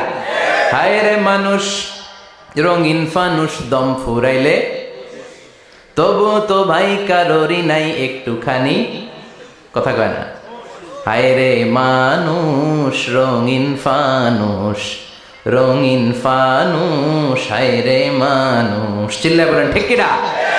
যে কোনো সময় চলে যায়। এই গানের যিনি সিঙ্গার ছিলেন, আমরা তখন ছোট, ফিরোজ শাহ বা ফিরোজ শাহ নামের, 1 সেকেন্ডের নাই ভরসা, ভঙ্গ হবে রং তামাশা, চক্ষু বুঝিলে হায় রে দম ফুরাইলে। এই গানটা উনি গাইতে গাইতে স্টেজে মারা গিয়েছিলেন। দেখেন নাই? মুরব্বীরা জানবেন। তার মানে মৃত্যুর গান গেতে গেতে অনেকে মৃত্যুবরণ করে, এরকম আছে না নাই? অনেকে খাওয়ার টেবিলে বসে মারা যায়, আছে না নাই? ফুটবলার ফুটবল খেলতে খেলতে মরছে, দেখেন নাই? ক্রিকেট খেলতে খেলতে মইরা যায়, আছে না নাই? রেসলিং খেলতে খেলতে মারা যায়, দেখেন নাই? হ্যাঁ, এরকম ভিডিও দেখা যায় যে প্রতিপক্ষকে রেসলিং খেলায় মারতে মারতে শেষ, এখনই জিতে যাবে, হঠাৎ করে তাকায় কিচ্ছু বোঝে না, হঠাৎ করে জমিনে উল্টে পড়ে যায়, রেফারি এসে মাটিতে বাড়ি মারে, আর লড়ে না, আছে না? রেফারি কি করে? মাটিতে বাড়ি মারে, এতক্ষণ সে জিতে যায়, এখন আর নড়েই না। তাকাতে তাকাতে দুনিয়া থেকে নাই। অনেক টেলিভিশনের নিউজ রিপোর্টার রিপোর্ট করতে করতে নাই, দম ফুরাইলে ঠুস শেষ হয়ে যায়। অনেকে অ্যাক্সিডেন্টে মরে, সড়ক দুর্ঘটনায়, অনেকে বিমান দুর্ঘটনায় মরে, আকাশে মরে না। অনেকে পানিতে ডুবে মরে, অনেকে আগুনে পড়ে মরে, অনেকে ক্রস ফায়ারে মরে, আছে না নাই? আবার অনেকে রাত্রিবেলা বিছানায় ঘুমোতে যায়, সকালে আর ওঠে না। কত ধরনের মরণ। আল্লাহ তুমি আমাদেরকে ভালো মরণ দিও, ইমানি মরণ দিও। ইমানের পথে অবিচল থেকে আমার মরণ যেন হয়। ইমানের পথে অবিচল থেকে আমার মরণ যেন হয়। তোমারই কাছে মিনতি আমার, তোমারই কাছে মিনতি আমার, মহামহিম দয়াময়। ইমানের পথে অবিচল থেকে আমার মরণ যেন হয়। চিল্লায় পড়ে না আমিন। তার মানে কে কোথায় মরবো আমরা কেউ জানি নাকি? ওমা তাদরি নাফসুম বিআইয়ি আরদিন তামুত, কোন জায়গায় মরবা, কখন মরবা কেউ আমরা জানি না, কিন্তু মরবো সবাই জানি, ঠিক কি না? কুল্লু নাফসিন যায়িকাতুল মাউত, প্রত্যেকটি আত্মার মৃত্যুবরণ করতে হবে, এটা আমরা সবাই জানি। The most certain thing in life is death, but the most uncertain thing in our life is the time of death. এ জীবনের সবচেয়ে সুনিশ্চিত বিষয় হলো মরণ, সবচেয়ে অনিশ্চিত বিষয় হলো মরণের সময়। চিল্লা এখন ঠিক কিনা? মরবো যে আমরা সবাই জানি, কিন্তু কোথায় মরবো আমরা কেউ জানি? জানি আমরা? সবাইকেই মরতে হয়, জন্মালেই মরতে হবে, চলে যেতে হবে, থাকা যাবে না। এটাই হলো পৃথিবীর পদ্ধতি। জীবনের সবচাইতে নির্মম ঘটনা হচ্ছে মরণ, সবচাইতে ভয়ঙ্কর অভিজ্ঞতা। কোন প্রাণীর জন্য সর্বোচ্চ এবং সবচাইতে ভয়ঙ্কর অভিজ্ঞতা হচ্ছে মৃত্যু। এবং এত ভয়ঙ্কর অভিজ্ঞতা, এই অভিজ্ঞতাটা কারো কাছে শেয়ার করে যাওয়া যায় না। মরার সময় কেউ বলে যেতে পারছিল আমার মরতে এমন লাগছে, কইতে পারছে? কেমন লাগছে বলতে পারে? বলা যায় না। তার আগেই চলে যেতে হয় শৈশব, কৈশোর, যৌবন, বার্ধক্য, প্রৌঢ়ত্ব, হ্যাঁ, বয়সের ছাপ, কালো চুল দাড়ি সাদা হয়ে যাওয়া, দাড়ি চুলে শুভ্রতা, দুর্বলতা। This is the circle of life. ছোট্ট ছিলাম, বড় হলাম, সিঙ্গেল ছিলাম, ডাবল হলাম, তারপরে বাবা হলাম, তারপরে শ্বশুর হলাম, তারপরে নানা হলাম, তারপরে চলে যেতে হবে। This is the circle of life. চিল্লা বলেন ঠিক কিনা? এই যে মুরব্বীরা, দাড়ি পাকা মুরব্বী যারা আছে, আপনারা কি মনে করছেন মায়ের পেট থেকে এরকম মুরব্বী হয়ে বেরিয়েছিল? কিরকম বের হয়েছিল? তারাও ওয়া ওয়া করেছে, এরাও ফিডার খাইতো। এই চাচারা খায় নাই? এরাও ফিডার খেত, এরাও মায়ের বুকের দুধ খেত, এরাও ছোট্ট বাচ্চাদের মতো গরমকালে পানির মধ্যে ডুবাইতো। স্কুল ফাঁকি দিয়ে বাচ্চারা ডুবায়, আছে না নাই? উখিয়াতে এরকম নাই? ছোট্ট বাচ্চা ছিল, বড় হলো, বার্ধক্যে উপনীত হলো। This is the circle of life. চলে যেতে হবে। বিশ্বনবী বললেন আমার উম্মতি মা বাইনা সিত্তিনা ইলা সাবঈন, আমার উম্মতের গড় বয়স হলো 60 থেকে 70। এই উম্মতের গড় বয়স কত? 60 থেকে 70। ওয়া আকাল্লুহুম মাইয়াজুজু জালিক, অল্প কিছু মানুষ আছে যারা 70-এর বেশি হায়াত পায়। এখানে 70-এর বেশি আছেন কারা? হাত তোলেন দেখি তো। কয়জন? একজন, দুইজন, তিনজন। মাশাআল্লাহ, আল্লাহ আরো হায়াত দেখ, আল্লাহ এদেরকে আরো হায়াত দারাজ করুক। চিল্লায় বলেন আমিন।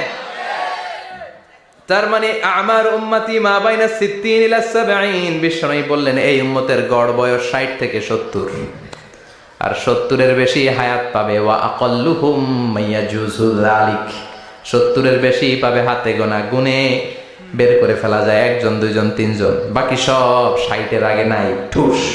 চিল্লা এখন ঠিক কিনা? বাংলাদেশের গড় হায়াত কত মানুষের? 60। বিশ্বনবীর কথার সাথে মিলে গেছে। চিল্লায় পড়েন সুবহানাল্লাহ।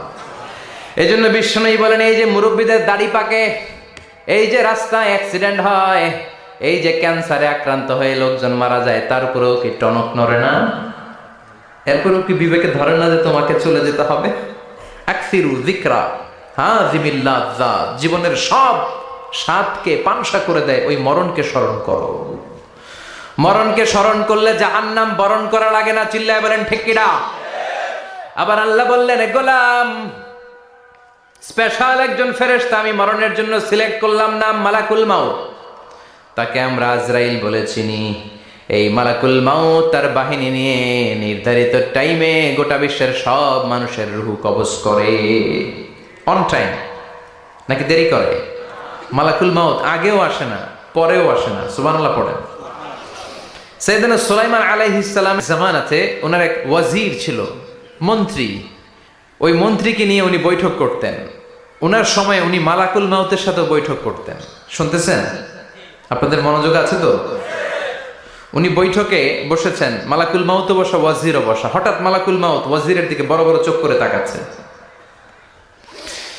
বড় বড় চোখ করে তাকানোতে ওয়াজির ভয় পেয়েছে। হঠাৎ মালাকুল মাউত চলে গেল। ওয়াজির বলে, ও সুলাইমান আলাইহিস সালাম, এই যে লোকটা বড় বড় চোখ করে আমার দিকে তাকালো, এটা কে? সাইয়েদনা সুলাইমান বলে, হাদা মালাকুল মাউত। যে বর্ণনাটা বলছি এটা হাদিস না, এটা হচ্ছে ইসরাইলিয়া, জিউস ট্রেডিশন। কোরআন হাদিসের সাথে কোনো দ্বন্দ্ব নাই, তাই বর্ণনা করা যাবে। বিষ্ণু বলেছেন, বাল্লিগু আন্নি ওয়ালাউ আয়া। আবার বলেছেন, ওয়া হাদ্দিসু আন বনি ইসরাইল ওয়ালা হারাজ। বনি ইসরাইলের ট্রেডিশন বর্ণনা করো, জিউস ট্রেডিশন বর্ণনা করো, এতে কোনো সমস্যা নাই। ওয়াজির বলে, ও সাইয়েদনা সুলাইমান, বড় বড় চোখ করে যে তাকালো লোকটাকে? সাইয়েদনা সুলাইমান বলে, হাদা মালাকুল মাউত, এটা মৃত্যুর ফেরেশতা। ওয়াজিরের কলিজায় পানি নাই। এটা কি ফেরেশতা? শুনে তো পিলে চমকে গিয়েছে। কয় কি? মালাকুল মাউত তো আমার চিনে ফেলাইছে, বাড়ি চিনে ফেলছে, আমার খবর আছে। সাইয়েদনা সুলাইমান আলাইহিস সালাম জিনদেরকে দিয়ে কাজ করাতেন, মেঘমালাকে দিয়ে কাজ করাতেন, বিশাল সিংহাসন নিয়ে পৃথিবীর প্রাচ্য থেকে পাশ্চাত্যে ঘুরে বেড়াতেন। সাইয়েদনা সুলাইমানকে ওয়াজির বলে, ও সুলাইমান, মেঘমালাকে আদেশ করে দেন, আমি আর এই ফিলিস্তিনের ভূখণ্ডে থাকতে চাই না। আকাশের মেঘমালার উপরে আমারে বসিয়ে দেন, আর বলে দেন আমারে নিয়ে যেন আকাশের মেঘমালা হিন্দুস্তানের ওই দূর পর্বতে রেখে আসে। আকসা আল হিন্দ, হিন্দের সবচেয়ে দূরবর্তী জায়গায় যেন আমার রেখে আসে। সাইয়েদনা সুলাইমান বললেন, আকাশের মেঘ যাও, আমার ওয়াজিরকে নিয়ে হিন্দুস্তানের একটা উপদ্বীপে রেখে আসো। রেখে আসা হলো। কিছুক্ষণ পর মালাকুল মাউত সাইয়েদনা সুলাইমানের কাছে হাজির। সাইয়েদনা সুলাইমান বললেন, ও মালাকুল মাউত, কই ছিলা? কই, একটু আগে হিন্দুস্তান থেকে আপনার ওয়াজিরের রূহ কবজ করে আসছি। সুবহানাল্লাহ পড়েন। এটা আবার কেমন কথা, তুমি ওইখানে গেলা কেন? কয়, রব্বুল আলামিন কিছুক্ষণ আগে আমার কাছে পায়গাম পাঠিয়েছে, যাও সাইয়েদনা সুলাইমানের ওয়াজিরের রূহটা কবজ করো। কবজ করার জায়গা হলো হিন্দুস্তানের উপদ্বীপ। কোন জায়গায়? মালাকুল মাউত এসে দেখে সুলাইমান নবীর সাথে মিটিং করে। ওয়াজির কার সাথে মিটিং করে? সুলাইমান নবীর সাথে। কিন্তু ফরমানে লেখা রূহ কবজ করতে হবে কোথায়? হিন্দুস্তানে। সুবহানাল্লাহ কইবেন না? এই জন্য বড় বড় চোখ করে আমি তাকিয়েছি, আর মনে মনে ভাবলাম টাইম তো নাই, কারণ মৃত্যু তো অন টাইমে হতে হয়, এখনই ওর রূহ কবজ করতে হবে। কেমন করে ওইখানে যাবে আমি জানি না, আমি আগে চলে যাই।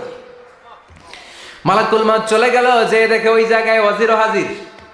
সাথে সাথে রূহ কবজ করে আল্লাহর কাছে চলে গিয়েছে। পড়েন সুবহানাল্লাহ। এজন্য আল্লাহ বললেন, মালাকুল মাউত আমি নির্ধারণ করে দিয়েছি, পৃথিবীর প্রতিটি মানুষ মালাকুল মাউতকে দেখবে, চাক্ষুষ দেখবে, ভালো হলেও দেখবে, খারাপ হলেও দেখবে। কার কথা?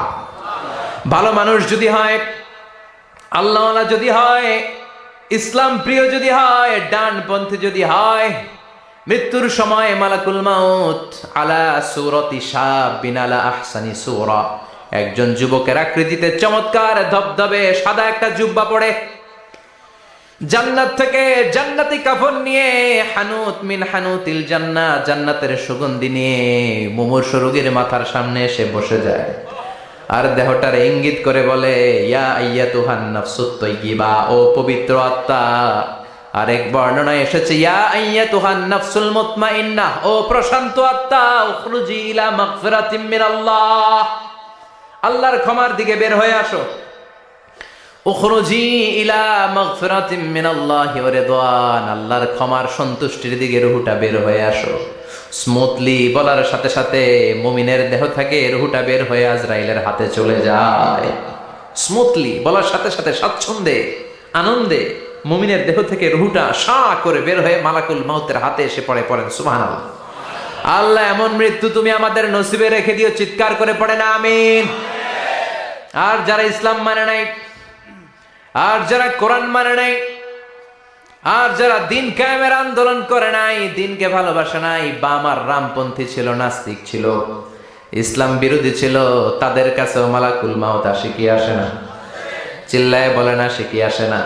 তাদের কাছেও আসে, কিন্তু আলা সূরাতি আকবাহি রাজুল, একজনের চেহারা যত ভয়ঙ্কর হতে পারে, যত নিকৃষ্ট হতে পারে, এরকম ভয়ঙ্করতম নিকৃষ্ট দুর্গন্ধওয়ালা একটা চেহারা নিয়ে আসে। রিজলাহু ফিল আরদ, পা থাকে জমিনে, রাসুহু ফিস সামা, হাদিসের বর্ণনা, পা দুইটা জমিনে, মাথা আকাশে। এসে ধমক দিয়ে জালিমের মাথার সামনে এসে বলে, ইয়া আইয়াতুহান নাফসুল খাবিসা, হে পাপাত্তা,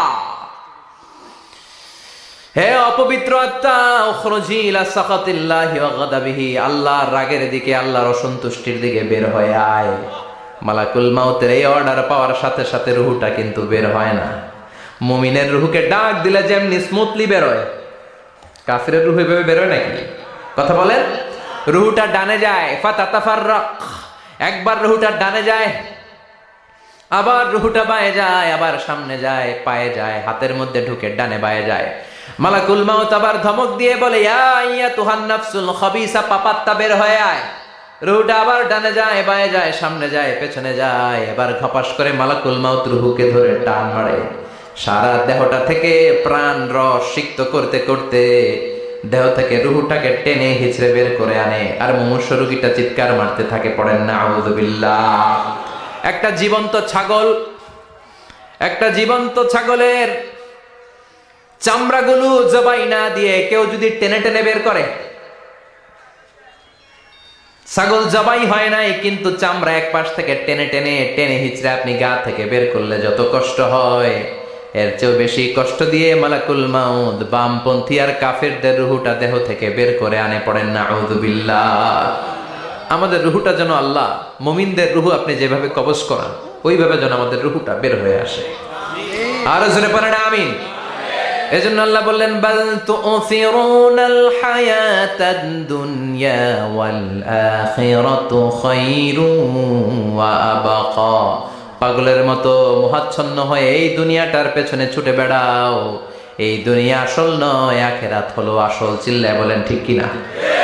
অস্থির, আমরা ব্যস্ত দুনিয়ার লোভে আর মোহে পড়ে আমাদেরকে যে মরতে হবে, চলে যে যেতে হবে, এটা ভাবার সময় আমাদের নাই। চিল্লাই কোন ঠিক কিনা? এজন্য বলা হয় মুতু ক্বাবলান তামুতু, মরার আগে একবার মরো। হাসিবু ক্বাবলান তুহাসাবু আলাইক, তোমার হিসাব কিয়ামতের দিন করার আগে তুমি তোমার হিসাব করো। জীবনে কি কি পাপ করেছি আমি জানি, আমার চেয়ে ভালো কেউ জানে না। চিল্লায় বলেন ঠিক কিনা? কি কি অন্যায় করেছি আমার হৃদয়ের মধ্যে কথাগুলো আছে না নাই? পৃথিবীর কেউ না জানলেও আমি জানি কি জানি না?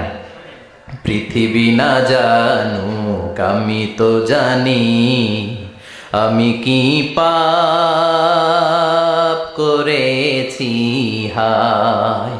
পৃথিবী না জানুক আমি তো জানি, আমি কি পাপ করেছি হায়। আমার পাপের করলে বিচার, বাঁচার উপায় নাই আমার। দয়াময় প্রভু মাফ করো আমায়,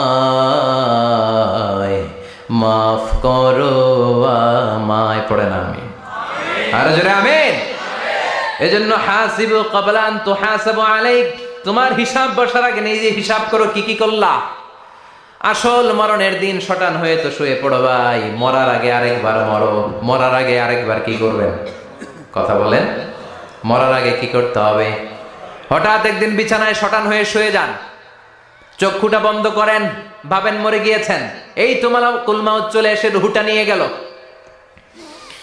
আত্মীয় স্বজন চিৎকার চেঁচামেচি শুরু করে দিল, কান্নার রোল পড়ে গেল চারদিকে। মাইকের মধ্য দিয়ে, মসজিদের মাইকে অ্যানাউন্স হয়, অমুক এলাকার নিবাসী অমুক ভাই আমাদের মধ্যে দুনিয়ায় নাই, তার জানাজা হবে এশার নামাজের পর। সবাই এসে রুহের মাগফিরাত করেন।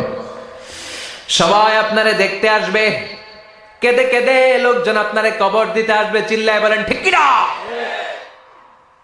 কেঁদে কেঁদে সবাই আসবে, দেখার জন্য আসবে। ছেলেগুলো কাঁদবে, স্ত্রী কাঁদবে, বাবা মা কাঁদবে, বন্ধু বান্ধব কাঁদবে। আর ঘরের মধ্যে রাখা হবে না। এবার আপনাকে গোসল দেওয়ার পালা। চক্ষু বন্ধ করে চিন্তার দরকার আছে না নাই? কথা বলেন। হঠাৎ করে, হঠাৎ করে শুনবি একদিন আমার মৃত্যুর খবর। কেঁদে কেঁদে আসবে সবাই দিতে আমায় কবর, দিতে আমায় কবর। ঠিক কি না?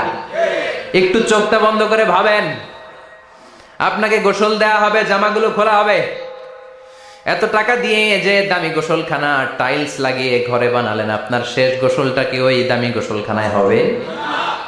লাশ যেখানে ধোয়া হয় ওই জায়গায় ধোয়া হবে। আপনাকে কাফন পরানো হবে। আপনার কলিজার টুকরা ছোট বাচ্চাটারে বলা হবে, আব্বু দেখে যাও তোমার বাবারে শেষবারের মতো দেখো। আপনার বাবা মা শেষবারের মতো একটা নজর দিয়ে আপনার চেহারাটা দেখে নিবে। বন্ধু বান্ধবরা শেষবারের মতো একবার আপনারে দেখে নিবে। জানাজার জায়গায় নেওয়া হবে। হবে না এই ঘটনাটা আমাদের? হ্যাঁ, হবে কি না? হাজার হাজার মানুষ শেষ বিদায় দেওয়ার জন্য আসবে।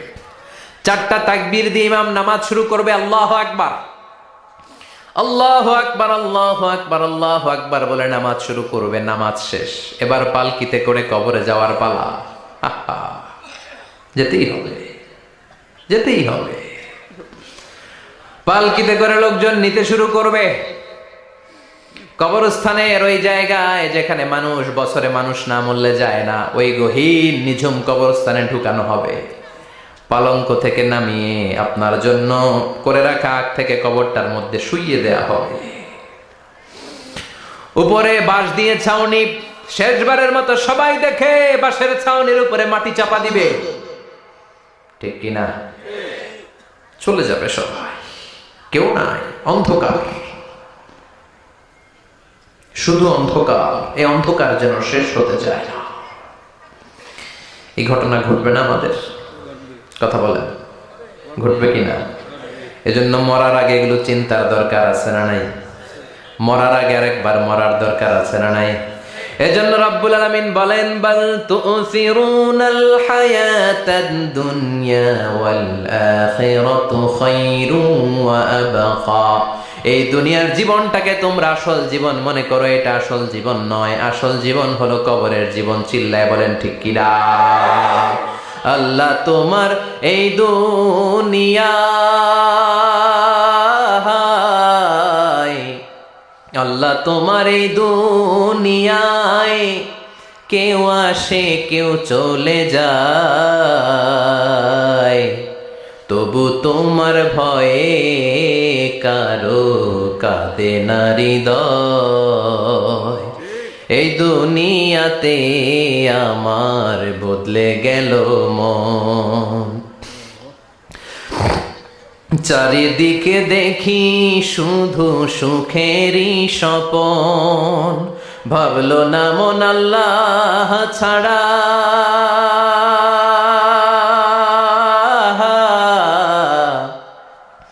ভাবলো না মন আল্লাহ ছাড়া নেই কোনো উপায়, তবু তোমার ভয়ে কারো কাঁদে না হৃদয়। ঠিক কিনা? আসে আর চলে যায়। প্রতিদিন মাইকে অ্যানাউন্স শুনি, অমুক এলাকার অমুক লোক নাই। দাদা গেল, বাবা গেল, বড় ভাই গেল, আত্মীয় স্বজন গেল, আমাকেও যেতে হবে, এই চিন্তা মাথায় নাই। চিল্লায় এখন ঠিক কিনা?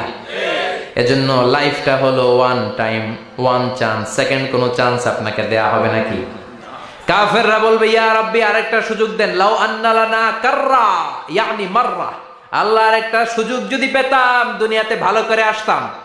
আল্লাহ বলবেন ইন্নাহা কালিমাতুন কাইলুহা, এটা শুধু তাদের মুখের কথা, তাদেরকে আবার সুযোগ দিলেও তারা কিচ্ছু করবে না। চিল্লায় এখন ঠিক কিনা?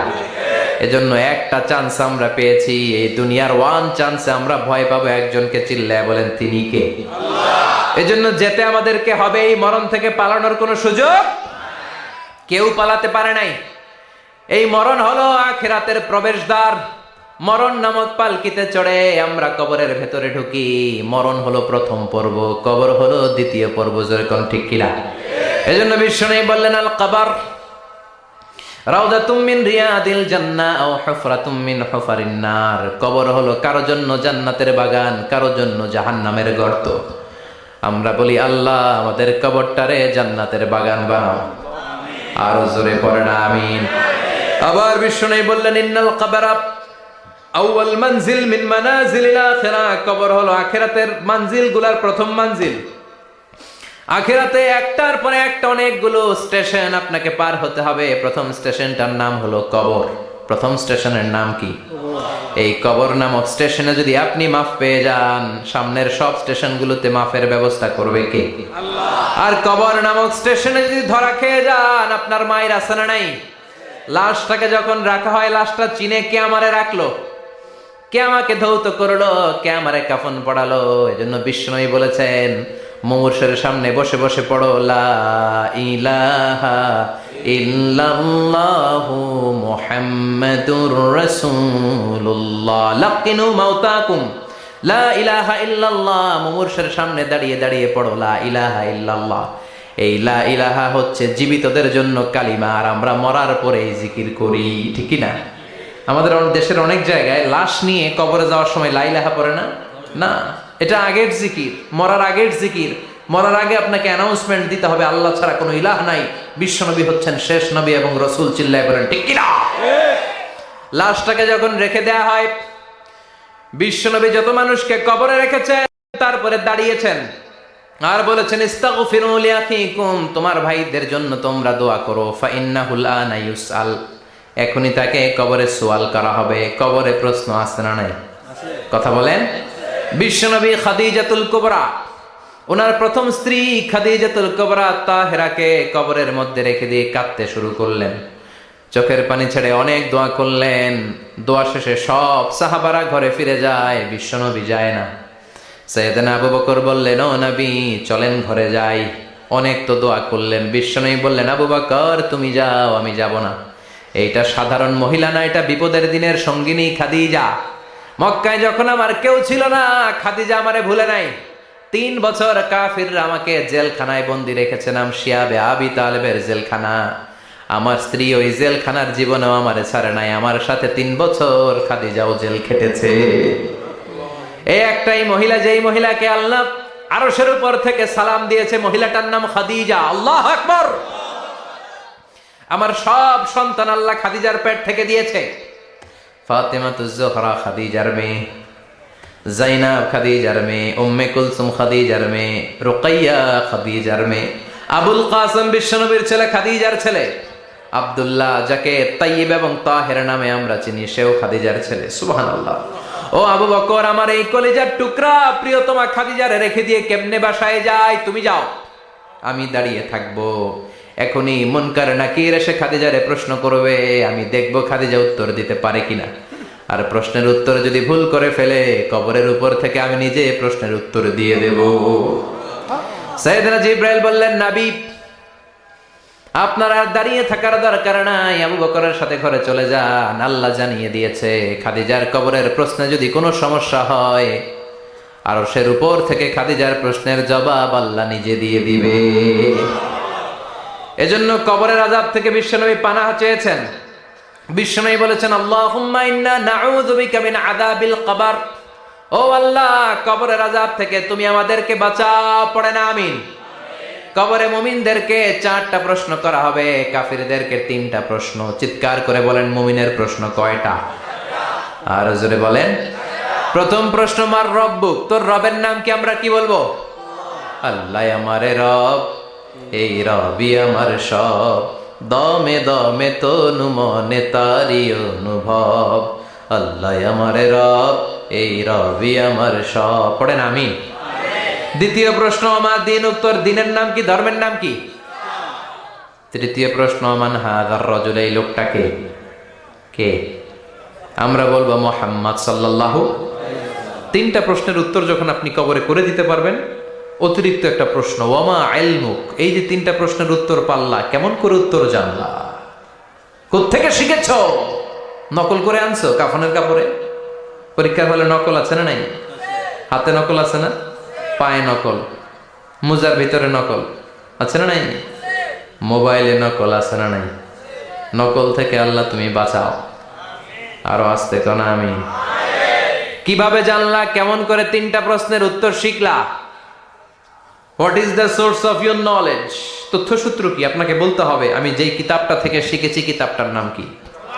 চিল্লায় বলেন কি নাম? এই কিতাবটা হলো কোরআন। আপনাকে বলতে হবে কোরআন থেকে আমি শিখেছি, বিশ্বনবীর হাদিস থেকে আমি শিখেছি। চারটা প্রশ্নের উত্তর যখন পারবেন, ফেরেশতারা বলবে আহলান সাহালান, খুশ আমদেদ, কংগ্রেচুলেশন, বাহ বাহ, তুমি তো চমৎকার পেরেছো। ফায়ুফসাহু লাহু কবরুহু ৭০ যিরাআন, মুমিন বান্দার কবরটা ৭০ হাত লম্বা করে দেয়া হবে। ইফতাহু লাহু বাবুন ইলাল জান্নাহ, জান্নাতের দিকে তার কবর থেকে একটা দরজা বানিয়ে দেয়া হবে। জান্নাতের সুঘ্রাণ ঠান্ডা বাতাস এসে তার কবরের ভিতরে ঢুকতে শুরু করবে। ইউলবাসু লিবাস মিন আহলিল জান্নাত, জান্নাতীদের পোশাক তার গায়ের মধ্যে পরিয়ে দেয়া হবে। আল্লাহু আকবার। আর বলা হবে নাম কানাউমিল আরুস, বাসর রাতে বর যেমনি কনেকে নিয়ে ঘুমিয়ে যায়, তুমিও একটা ঘুম দাও। আলহামদুলিল্লাহ পড়ে। মুমিন বান্দা আনন্দের একটা ঘুম দিবে। ইসরাফিলের সিংগার আওয়াজ ছাড়া পৃথিবীর কোনো কিছুই তার আগে ঘুম ভাঙতে পারবে না। আল্লাহ আমরাও যেন সেদিন কবর একটা মজার ঘুম দিতে পারি, তুমি তৌফিক দাও। জোরে পড়েন আমিন। এবার বামপন্থী নাস্তিক আর কাফেরদের পালা, ইসলাম বিদ্বেষীদের পালা, আলেম ওলামাদের শত্রুদের পালা, ইসলামকে যারা বিজয়ী শক্তি হিসেবে মানতে পারে নাই তাদের পালা। চিল্লা এখন ঠিক কিনা? ওদেরকেও একই প্রশ্ন, রব কে? ওরা বলবে আমি জানি না। আমাদের উত্তর আল্লাহ। ওরা বলবে আমি কিচ্ছু জানি না, আমি সব ভুলে গেছি, আমার মাফ করে দেন, আমি কিছুই জানি না। তবে আমি ইসলাম বিরোধীদের সাথে চলতাম, যারা ইসলাম রে বাস দিত আমি তাদের সাথে স্লোগান দিতাম। এরকম ডাকাইত আছে না নাই? দ্বিতীয় প্রশ্ন, আমার দিন, ও তোমার ধর্মের নাম কি? কয় আমার ধর্ম নাই, আমার ধর্ম কর্ম নাই, আমি খালি দুনিয়াকে মজা লেলো, দুনিয়া তোমারই হ্যায়, আমি খালি দুম্মা চলে দুম, আছে না নাই? আমি শুধু মৌজ মাস্তিতে ব্যস্ত ছিলাম, আমার দুনিয়া নাই, দিন নাই, আখেরাত নাই, রবকে আমি জানি না, ধর্মকে জানি না। ইসলাম বিরোধী রাজনীতি আমি করতাম, মাও সেতুংয়ের রাজনীতি, কার্ল মার্কসের রাজনীতি, বুশের রাজনীতি, ডোনাল্ড ট্রাম্পের রাজনীতি, বামপন্থীদের রাজনীতি। চিল্লা এখন ঠিক কিনা? কোনো ধর্ম নাই। এই লোকটাকে চিনো কিনা বলো। বিশ্বনবীর চেহারা দেখিয়ে বলা হবে এই লোকটাকে, কয় জানি না। এরে আমি মানতাম না, এরে আমি গালে দিতাম। এরকম জাহান্নামের নরকীট আর পিতৃ পরিচয়হীন জারদ সন্তান বাংলার দেশেও আছে না নাই? এই মহামানবটাকে গালি দিয়ে পৈশাচিক আনন্দ পায়। পত্রিকায় লিখে, ব্লগের মধ্যে লিখে, ইন্টারনেটে কার্টুন বানিয়ে বানিয়ে পৈশাচিক ফুর্তি করে। এগুলো জাহান্নামের কীট, এগুলো জারদ সন্তান, বাপ মায়ের ঠিক নাই। চিল্লা এখন ঠিক কিনা? আমার নবীরে যারা গালি দেয় এগুলোর বাপ মায়ের ঠিক আছে? এগুলোর কোনো গোড়া আছে? এগুলোর কোনো শেকড় আছে? এগুলো আগাছা চিৎকার করে বলো ঠিক কিনা? বলবে আমি জানি না। ফেরেশতারা বলবে দাঁড়া, আমরা জানি। তোর সাথে কেমন আচরণ করতে হবে আমাদেরকে ট্রেনিং দিয়েছে কে? এবার শুরু হবে মাইর। কি শুরু হবে? কথা বলেন, মাইর। ফায়ুদরাবু বিমা তারিকা মিন হাদিদ, লোহার হ্যামার দিয়ে শুরু হবে মাইর। এক একটা হ্যামারের বাড়িতে মাথাটা ফেটে চূর্ণ বিচূর্ণ হয়ে যাবে, দেহটা জামিনের ভেতরে ৭০ গজ ডুবে যাবে, দেবে যাবে। ওর চিৎকারে কবরস্থানটাও থারথার করে কাঁপবে। আবার জামিনকে বলা হবে ইলতাইমি, চাপা দে। জামিনে ঢুকে যাওয়ার পরে জামিনের এপাশ থেকে একটা চাপা, মাটি চাপা, বাম দিক থেকে মাটি চাপা। দুই চাপায় ডান দিকের পাজর বায়ে চলে যাবে, বাম দিকের পাজর ডানে চলে আসবে। ওর চিৎকারে কবরস্থানটা থার থার করে কাঁপবে। আল্লাহ, এই ধরনের পরিস্থিতি থেকে তুমি আমাদেরকে বাঁচাও। আরো চিৎকার করে বলেন আমিন। এই জন্য কবরের এই প্রস্তুতি নেওয়ার দরকার আছে না নাই? কোরআনের পক্ষে থাকার দরকার আছে না নাই? ইসলামের পক্ষে থাকার দরকার আছে না নাই? ইসলামী আন্দোলনের সাথে থাকার দরকার আছে না নাই? ইসলামের বিজয় চাওয়ার দরকার আছে না নাই? যে লোক ইসলামের বিজয় চায় না, যে লোক চায় না ইসলাম দিয়ে দেশ শাসিত হোক, যে লোক চায় না কোরআনটা সংসদ ভবনে নেতৃত্ব দেয়, তার অন্তরে ঈমান থাকতে পারে নাকি? চিল্লায় বলেন পারে? যে ঈমান প্রয়োজনে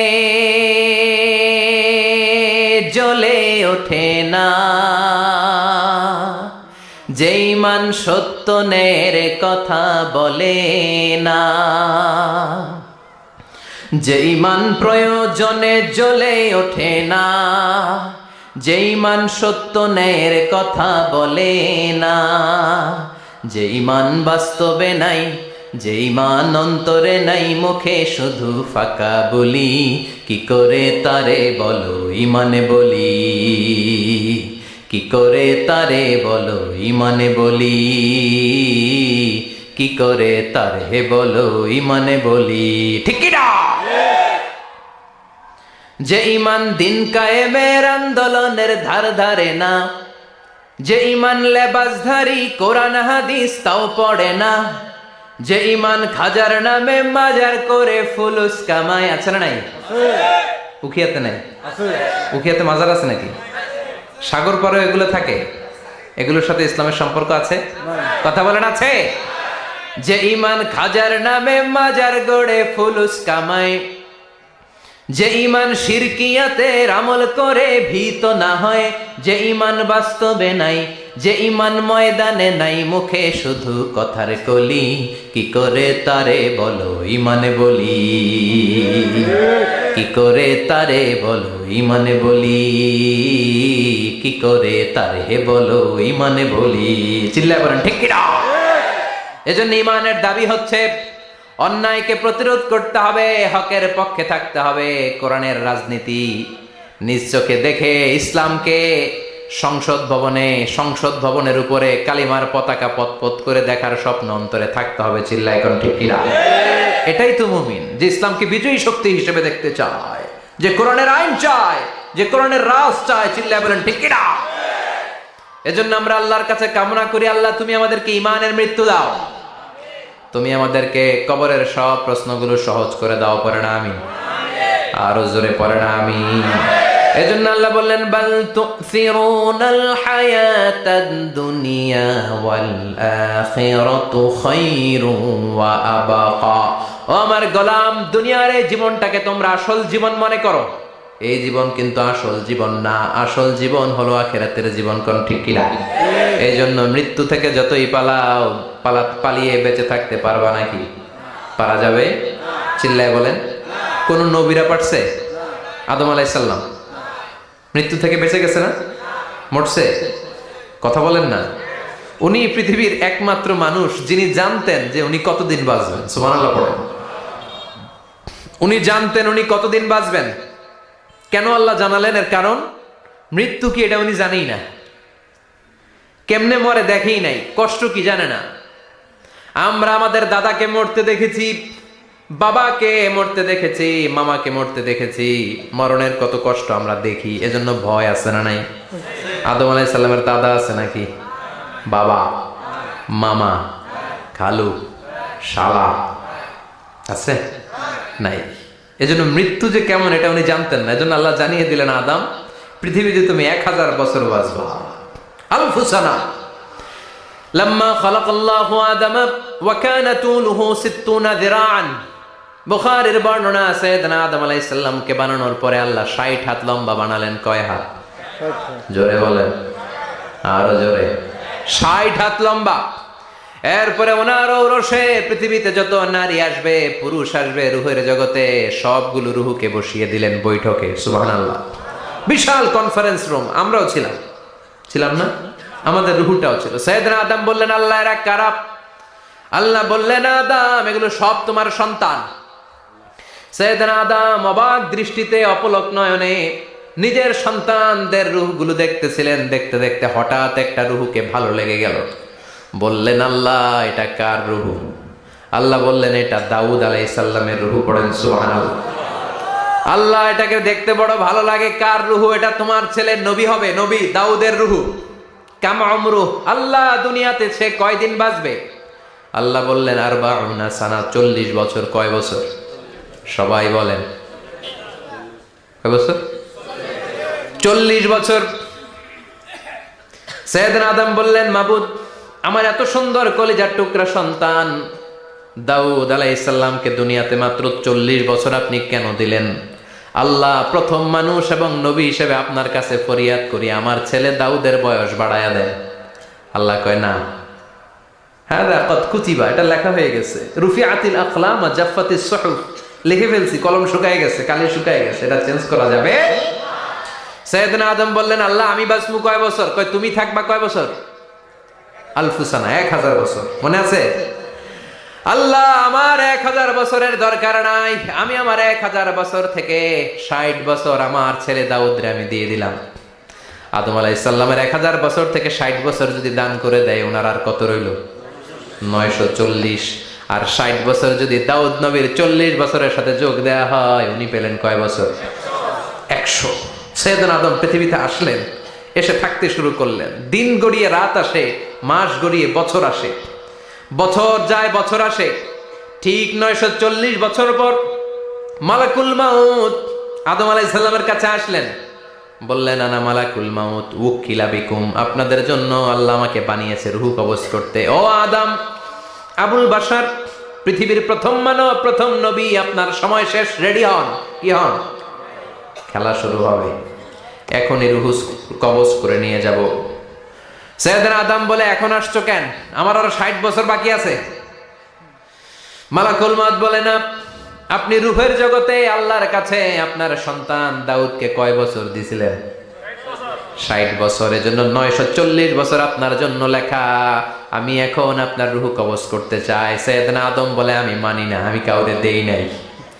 60 বছর আমি দেই নাই, আমি আরো বাঁচব, আমি আরো বাঁচবো, 60 বছর আমি বাঁচবো, আমি দেইতেই নাই। মিয়া যাও। মালাকুল মাউত আল্লাহর যে বলে, আল্লাহ দেয় নাই বলে, আসলে ভুলে গেছে। আসলে আফাতুল ইলমি আন-নিসিয়ান, মানুষ ভুলে যায়, মানুষ বড্ড ভুলে যায়। আমরা অনেক সময় খাইয়াও কই খাই নাই। অনেক কিছু আপনি দিছিলেন, কিন্তু ভুলে যাই, গলার নিচ দিয়ে নামার পরে কই তুমি কিচ্ছু দাও নাই। আছে না নাই? নাসিয়া আদম ফানাসিয়া বানু, আদম আলাইহিস সালাম ভুলে গেছেন, তাই আমরাও ভুল করি, ঠিক কি না? এজন্য আমাদের নেতারাও বলে, এটা দেব ওটা দেব, নির্বাচনের পর সব ভুলে যায়। আছে না নাই? ওই যে আদম আলাইহিস সালাম ভুলছে, আমরাও ভুলে যাই। ওনাদের দোষ কি? ভুলে যায়, বেমালুম ভুলে যায়। আল্লাহ বললেন, মালাকুল মাউত আর জোরাজুরি করো না। 940 নয়, ঠিক 1000 বছর পরে আদমের কাছে যাবা। আমি আমার আদমের ভাগ্যে এই জিনিসটাই রেখে দিয়েছিলাম রে মালাকুল মাউত। আমি আগ থেকে এটাই রেখেছি, আমি জানতাম সে ভুলে যাবে। চিল্লা এখন সুবহানাল্লাহ। তার মানে পৃথিবীর সবচাইতে লম্বা মানুষ, 60 হাত লম্বা, এত শক্তিশালী আদম আলাইহিস সালাম শ্রীলঙ্কা প্রথম নেমেছিলেন। এক লাফ দিলে আধা মাইল চলে যেতেন। সুবহানাল্লাহ। কি লম্বা মানুষ! থাকতে পারছে? কথা নাই। ঘুমে ধরছে? শেষ করে দেই। হ্যাঁ, আরো কয়েক মিনিট চলবে? চলবে চলবে। তাকবীর দেন, লিল্লাহি তাকবীর। আদম আলাইহিস সালাম চলে গেলেন। ওনার পরের নবী ইদ্রিস আলাইহিস সালাম, উনি মরে নাই। ইদ্রিস আলাইহিস সালাম মরছে, কে বলছে? উনিও মরেছেন। তবে ওনার মৃত্যুর আজীব এক ঘটনা আছে, অনেক লম্বা কথা। এক ফেরেশতার সাথে ওনার বন্ধুত্ব হয়েছিল। বলেছিলেন, আমি আকাশ দেখতে চাই, আল্লাহর কাছে অনুমতি চাই। আল্লাহ বলল, ঠিক আছে, ইদ্রিসকে আকাশে ঘুরাও। প্রথম আকাশে ঘুরলেন, দ্বিতীয় আকাশে ঘুরলেন, তৃতীয় আকাশে ঘুরলেন, চতুর্থ আকাশে ঘুরলেন। ইন দ্য মিন টাইম চতুর্থ আসমানে মালাকুল মাউত পৃথিবীর দিকে নেমে আসছিল। ওই ফেরেশতা বলে, মালাকুল মাউত আপনি কই যান? মালাকুল মাউত বলে, একটু আগে আল্লাহ ফরমান জারি করেছে, চতুর্থ আসমানে আমার নবী ইদ্রিসের রূহ কবজ করো। সুবহানাল্লাহ। আমি বললাম, আল্লাহ আপনার পাঠানো নবী সাইয়েদনা ইদ্রিস থাকে দুনিয়ায় চতুর্থ আসমানে পামু কই? আল্লাহ কয় কথা নাই, দৌড় দে। আমি দৌড় দিলাম, এসে দেখি ইদ্রিস আলাইহিস সালাম এখানে রেডি। সুবহানাল্লাহ। ওয়া রাফা'নাহু মাকানান আলিয়্যা। ইদ্রিস আলাইহিস সালামের রূহ কবজ দুনিয়ায় হয় নাই, চতুর্থ আকাশের মধ্যে হয়েছে। একটু চিৎকার করে পড়বেন সুবহানাল্লাহ। এরপরে সুলাইমান আলাইহিস সালাম, উনি তো মরে নাই, মরছে? উনি জিন চালাইতো, উনিও মরবে? শক্তিশালী একজন নবী ছিল। উনি মালাকুল মাউতকে বলেছিলেন, মালাকুল মাউত আমার মৃত্যুর সুয়াইয়া সামান্য কিছু আগে আমারে বইলো, আমার একটা কাজ আছে। মালাকুল মাউত মৃত্যুর কিছু সময় আগে এসে বলল, সুলাইমান টাইম ইজ আপ, সময় শেষ, অল্প কিছু সময় বাকি, কি করবেন করেন। সাইয়েদনা সুলাইমান জিনদেরকে ডাকলো, ও জিনেরা, বিশাল একটা প্রজেক্ট আছে, প্রজেক্টে কাজ শুরু করো। আর কিছু জিনকে বলল, চারদিকে গ্লাস ফিটিং করা একটা রুম বানাও।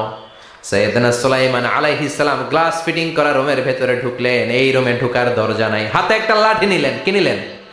লাঠির মধ্যে ভর করে দাঁড়িয়ে রইলেন আর জিনদের দিকে তাকিয়ে রইলেন। জিনেরা এত বদমাশ ছিল, সাইয়েদনা সুলাইমান দাঁড়িয়ে না থাকলে কাজ করতো না। ছিল ফাঁকিবাজ। কি ছিল?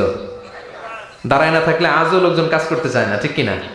মালিক দাঁড়ায় থাকলে ঠিকই কাজ হয়ে যায়। সুলাইমান আলাইহিস সালাম লাঠির মধ্যে ভর দিয়ে দাঁড়িয়ে রইলেন আর বললেন, কাজ করো। জিনেরাও কাজ শুরু করলো। ওদিকে মালাকুল মাউত এসে বলে, ও সুলাইমান সময় তো শেষ। সুলাইমান বলে, সমস্যা নাই, রূহ কবজ করে।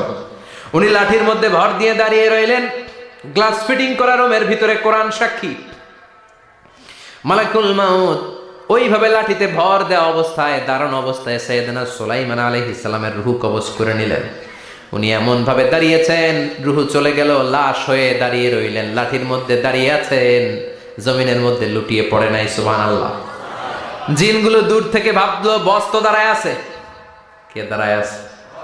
জিনেরা মনে করছে বস দাঁড়ায় আছে, কাজ করতে হবে। করতে করতে পুরা প্রজেক্টের কাজ শেষ। ইন দ্য মিন টাইম ঝিঝি পোকা, উই পোকা, যেই পোকা কাঠ খেয়ে ফেলে, এই কাঠ খাওয়ার পোকা সুলাইমান আলাইহিস সালাম লাঠির ভেতরে ঢুকে লাঠিও খেয়ে ফেলেছে। সাইয়েদনা সুলাইমান আলাইহিস সালাম ধপাস করে জমিনে পড়েছে। আর জিনেরা কয়, হায় হায়, খালি খালি কাম করছে এতদিন। সুবহানাল্লাহ কইবেন না?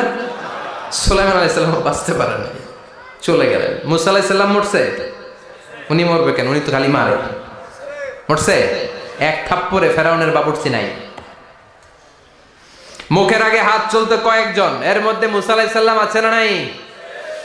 মালাকুল মাউত মানুষের আকৃতিতে অনুমতি না নিয়ে ঘরের ভেতরে ঢুকে গেল। ঢুকে বলে, আনা মালাকুল মাউত, আমি মৃত্যুর ফেরেশতা। তো কি চাও? জিতু আন আকবাদা রূহাক, আপনার রূহ কবজ করতে আসছি। কিন্তু মুসা আলাইহিস সালাম দেখতেছেন দিব্যি একজন মানুষ, কি দেখে? আবার সালাম দেয় নাই, অনুমতি নিয়েও ঢুকে নাই। অমিয়া, অনুমতি নিয়ে ঘরে ঢোকার দরকার আছে না নাই? মুসা আলাইহিস সালামের মেজাজ বড় গরম। উনি বললেন, কি করবি? কয়, আপনারে মারমু। কয়, এদিকে আয়। মালাকুল মাউত মনে মনে ভাবে, এতদিন সব মানুষগুলো আমারে দেখলে দিত দৌড়, আজকে মনে হয় আমারে দিতে হবে দৌড়। এক পা গায়ে দুই পা পেছায় সাহস করে সামনে গেলেন। আবার মুসা আলাইহিস সালাম দিলেন এরকম থাপ্পড়। ফাসাক্কাহু ফাফাকু আইনা, বুখারীর বর্ণনা, এক থাপ্পড়ে চোখ নাই। ঠিকই মালাকুল মাউত দৌড়, এক দৌড়ে আল্লাহর কাছে। আল্লাহ বললেন, রাখো। এটা মুসা আলাইহিস সালাম, তার মেজাজ বড্ড গরম, আমাকে কথা বলতে হবে। আল্লাহ বললেন, মুসা, বুখারীর বর্ণনা, গরুর পিঠের উপর হাত রেখে দাও। রাখা হলো। তোমার হাতের নিচে গরুর যত পশম, প্রত্যেক পশমের বিনিময়ে এক এক বছর করে হায়াত বাড়িয়ে দিলাম। মুসা আলাইহিস সালাম অনেক চালাক নবী। উনি বললেন, আল্লাহ, আমার হাতের নিচে যদি গরুর 2000 পশম থাকে, তার মানে 2000 বছর হায়াত বাড়িয়ে দিলেন। কিন্তু এক্সট্রা হায়াত যখন শেষ হয়ে যাবে, এরপরে কি হবে? আগে ওইটা বলেন। আল্লাহ বললেন, সুম্মাল মাউত, তারপরে তো মুসা মরতেই হবে, আসতেই হবে। সাইয়েদনা মুসা আলাইহিস সালাম বললেন, ফাল আনা, তাহলে আর দেরির দরকার নাই, এখনই আমি আপনার কাছে চলে যেতে চাই। মালাকুল মাউত মুসা আলাইহিস সালামের রূহ নিয়ে উড়াল দিলেন। সুবহানাল্লাহ। বাঁচতে পারছে? বিশ্বনবী মরে নাই, উনি ইন্তেকাল করেছেন। চিল্লায় এখন ঠিক কিনা? ইন্তেকালের আগে বিশ্বনবী প্রচন্ড অসুস্থ হলেন। মা আয়েশারে ডেকে বললেন, আয়েশা, মনে হয় আমি বাঁচবো না। ওই যে খায়বার বিজয়ের দিন, খায়বার দুর্গ বিজয় করার পরে এক ইহুদি মহিলা আমার দাওয়াত দিয়েছিল। ওই দাওয়াত খেতে যাওয়ার পরে গোশতের মধ্যে বিষ মাখানো হয়েছিল রে আয়েশা। ওই বিষ মাখানো খাসির গোশত খেয়ে যে ব্যথা আমার পেটে উঠেছিল, আজ আবার সেই ব্যথা উঠেছে। বিশ্ব নবী ওই বিষ খাওয়ানো গোশতের কারণে ইন্তেকাল করেছেন, তার মানে বিশ্ব নবী শাহীদ। জামা আল্লাহু বাইনা নবুওয়া ওয়া শাহাদা, আল্লাহ বিশ্ব নবীকে শুধু নবী বানায় নাই, শহীদ হিসেবে কবুল করেছে। সুবহানাল্লাহ কইবেন না? প্রচন্ড অসুস্থ, উনি ছাড়া মসজিদে নববীতে কেউ ইমামতি করার সাহস পায় না। বিশ্বনবী বললেন আবু বকর তুমি যাও, আবু বকরও যায় না। বিশ্বনবী বললেন পানি আনো, বিশ্বনবী পানি দিয়ে ওযু করলেন, ওযু করে কয়েকজন সাহাবীকে ধরে উঠতে চাইলেন, আবার ধপাস করে বেহুশ হয়ে পড়ে যায়, বিশ্বনবী উঠতে পারে না। আবার বললেন ঠান্ডা পানি আনো, পানির ভেতরে বিশ্বনবী 2 হাত ঢুকিয়ে দিয়ে ঠান্ডা ভিজা হাত দিয়ে চেহারার মধ্যে মাসে করলেন আর বললেন ইন্নালিল মাউতি লা সাকারাত, হায়রে মৃত্যুর কি যন্ত্রণা, হায়রে মৃত্যুর যে কি কষ্ট। ও মিয়া, বিশ্বনবী যদি মৃত্যুর কষ্টে কাতরায়, আমাদের অবস্থা কি? আমাদের নসিবে কি আছে? আল্লাহ তুমি বাঁচাও, পড়ে না আমি। বিশ্বনবী কাঁদছেন, সাহাবারা একের পর এক দেখতে আসে, কান্নার রোল পড়ে গেল চারদিকে। বিশ্বনবীর কলিজার টুকরা নয়নের পুটুলি সাইয়্যিদাতুনা ফাতিমা বিশ্বনবীর কান্না সহ্য করতে পারে না। বিশ্বনবীকে ধরে মা ফাতিমা, সাইয়্যিদাতুনা ফাতিমা বিলাপ করা শুরু করে দিলেন, চিৎকার দিয়ে কান্নাকাটি শুরু করে দিলেন আর বললেন ওয়া কুরবাবা, ওয়া কুরবাবা, হায় হায় আমার বাবার কি কষ্ট, আহা আমার বাবার কি কষ্ট হচ্ছে। বিশ্বনবী বললেন ফাতেমা তুমি কেঁদো না, আমার কষ্ট আজকের পরে আর থাকবে না, আজকে তোর বাবার সব কষ্ট বন্ধ হয়ে যাবে। কি যেন কানে কানে বললেন, ফাতেমা আরো কেঁদে দিল, আবার কানে কানে কি যেন বললেন, ফাতেমা হেসে দিল। বিশ্বনবীর ইন্তেকালের অনেক পর মা আয়েশার কাছে ফাতেমা বললেন আমি যখন প্রথমে কেঁদেছিলাম আব্বা বলেছিল আমি আর বাঁচবো না রে ফাতেমা, আবার কানে কানে একটা কথা বলার পরে হেসেছিলাম, আব্বা বলেছিল আমার পরে আমার পরিবার বর্গের মধ্য থেকে সর্বপ্রথম তোমার সাথে আমার দেখা হয়ে যাবে রে ফাতেমা। অল্প কয়েক মাসের ব্যবধানে সাইয়্যিদাতুনা ফাতেমা উনিও ইন্তেকাল করলেন। বিশ্বনবী শোয়া থেকে উঠতে পারে না। এক সাহাবীকে দেখলেন মেসওয়াক করছে, বিশ্বনবী মেসওয়াকের দিকে তাকিয়ে রইলেন। বিশ্বনবীর নিথর দেহটা পড়ে আছে। আয়েশারা যে বলবে আয়েশা মেসওয়াক দাও, বলতে পারে না। মা আয়েশা বুঝতে পেরে মেসওয়াক আনলেন, বিশ্বনবীকে মেসওয়াক করিয়ে দিলেন। এবার বিশ্বনবী বললেন ও আবু বকর শোনো, আল্লাহ আমাকে অপশন দিয়েছে। কি দিয়েছে? আল্লাহ বলেছে নবী আজীবন থাকতে চাইলে থাকেন, আর আসতে চাইলে চলে আসেন।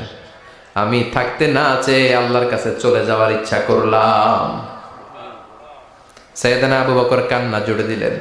বিশ্বনবী বললেন আসসালাত আসসালাত, ও আমার উম্মতেরা নামাজ তরক করো না। ইন্তেকালের আগে বললেন নামাজ ছেড়ে দিও না, আর বললেন ওয়ামা মালাকাত আইমানুকুম, তোমাদের অধীনস্থ কর্মচারীদের সাথে খারাপ আচরণ করো না, ঘাম শুকানোর আগে পয়সা দিয়ে দিও। আর হাত দুটো উঁচু করে বললেন আল্লাহুম্মা ইলার রাফিকিল আলা, ও আল্লাহ আমি আপনার কাছে যেতে চাই। এই কথাটা বলে বিশ্বনবীর হাত দুইটা ধপাস করে জমিনে পড়ে গেল, বিশ্বনবীও চলে গেলেন। থাকতে পেরেছে কেউ? চিল্লায় বলেন। এজন্য আমরা আল্লাহর কাছে ঈমানি মৃত্যু চাই। কি মৃত্যু? আমরা উত্তম মৃত্যু চাই। চিল্লায় বলেন কি মৃত্যু? এজন্য মরণের আগে ঈমান নিয়ে মরার দরকার আছে না নাই? বিশ্বনবী দোয়া করতেন আল্লাহুম্মা রযুকনা হুসনাল খাওয়াতিম, ও আল্লাহ আমাদের শেষটা যেন ভালো হয়। শেষ কথা বলি, এদিকে তাকা, মনোযোগ আছে? বলতেন আল্লাহুম্মা রযুকনা হুসনাল খাওয়াতিম, ও আল্লাহ আপনি আমাদেরকে ঈমানের মৃত্যু দেন, আমাদের শেষটা ভালো করেন। কারণ সব ভালো তার শেষ ভালো। জানেন না এটা আপনারা? সব ভালো তার শেষ ভালো। আজীবন ইসলামের পক্ষে, আজীবন নামাজি মুত্তাকি, মরার আগে কাফের হয়ে মরে, এরকম আছে না নাই? মরার আগে শাহবাগের মঞ্চে উঠে ভাষণ দেয়, ভাইয়েরা আমার, আছে না নাই? আবার আজীবন কাফের, ইসলামের বিরোধী, ইন্তেকালের আগে কালিমা পড়ে সব মাফ করায়, আছে না নাই? বিশ্বনবীর শ্বশুর আবু সুফিয়ান, নাম শুনছেন?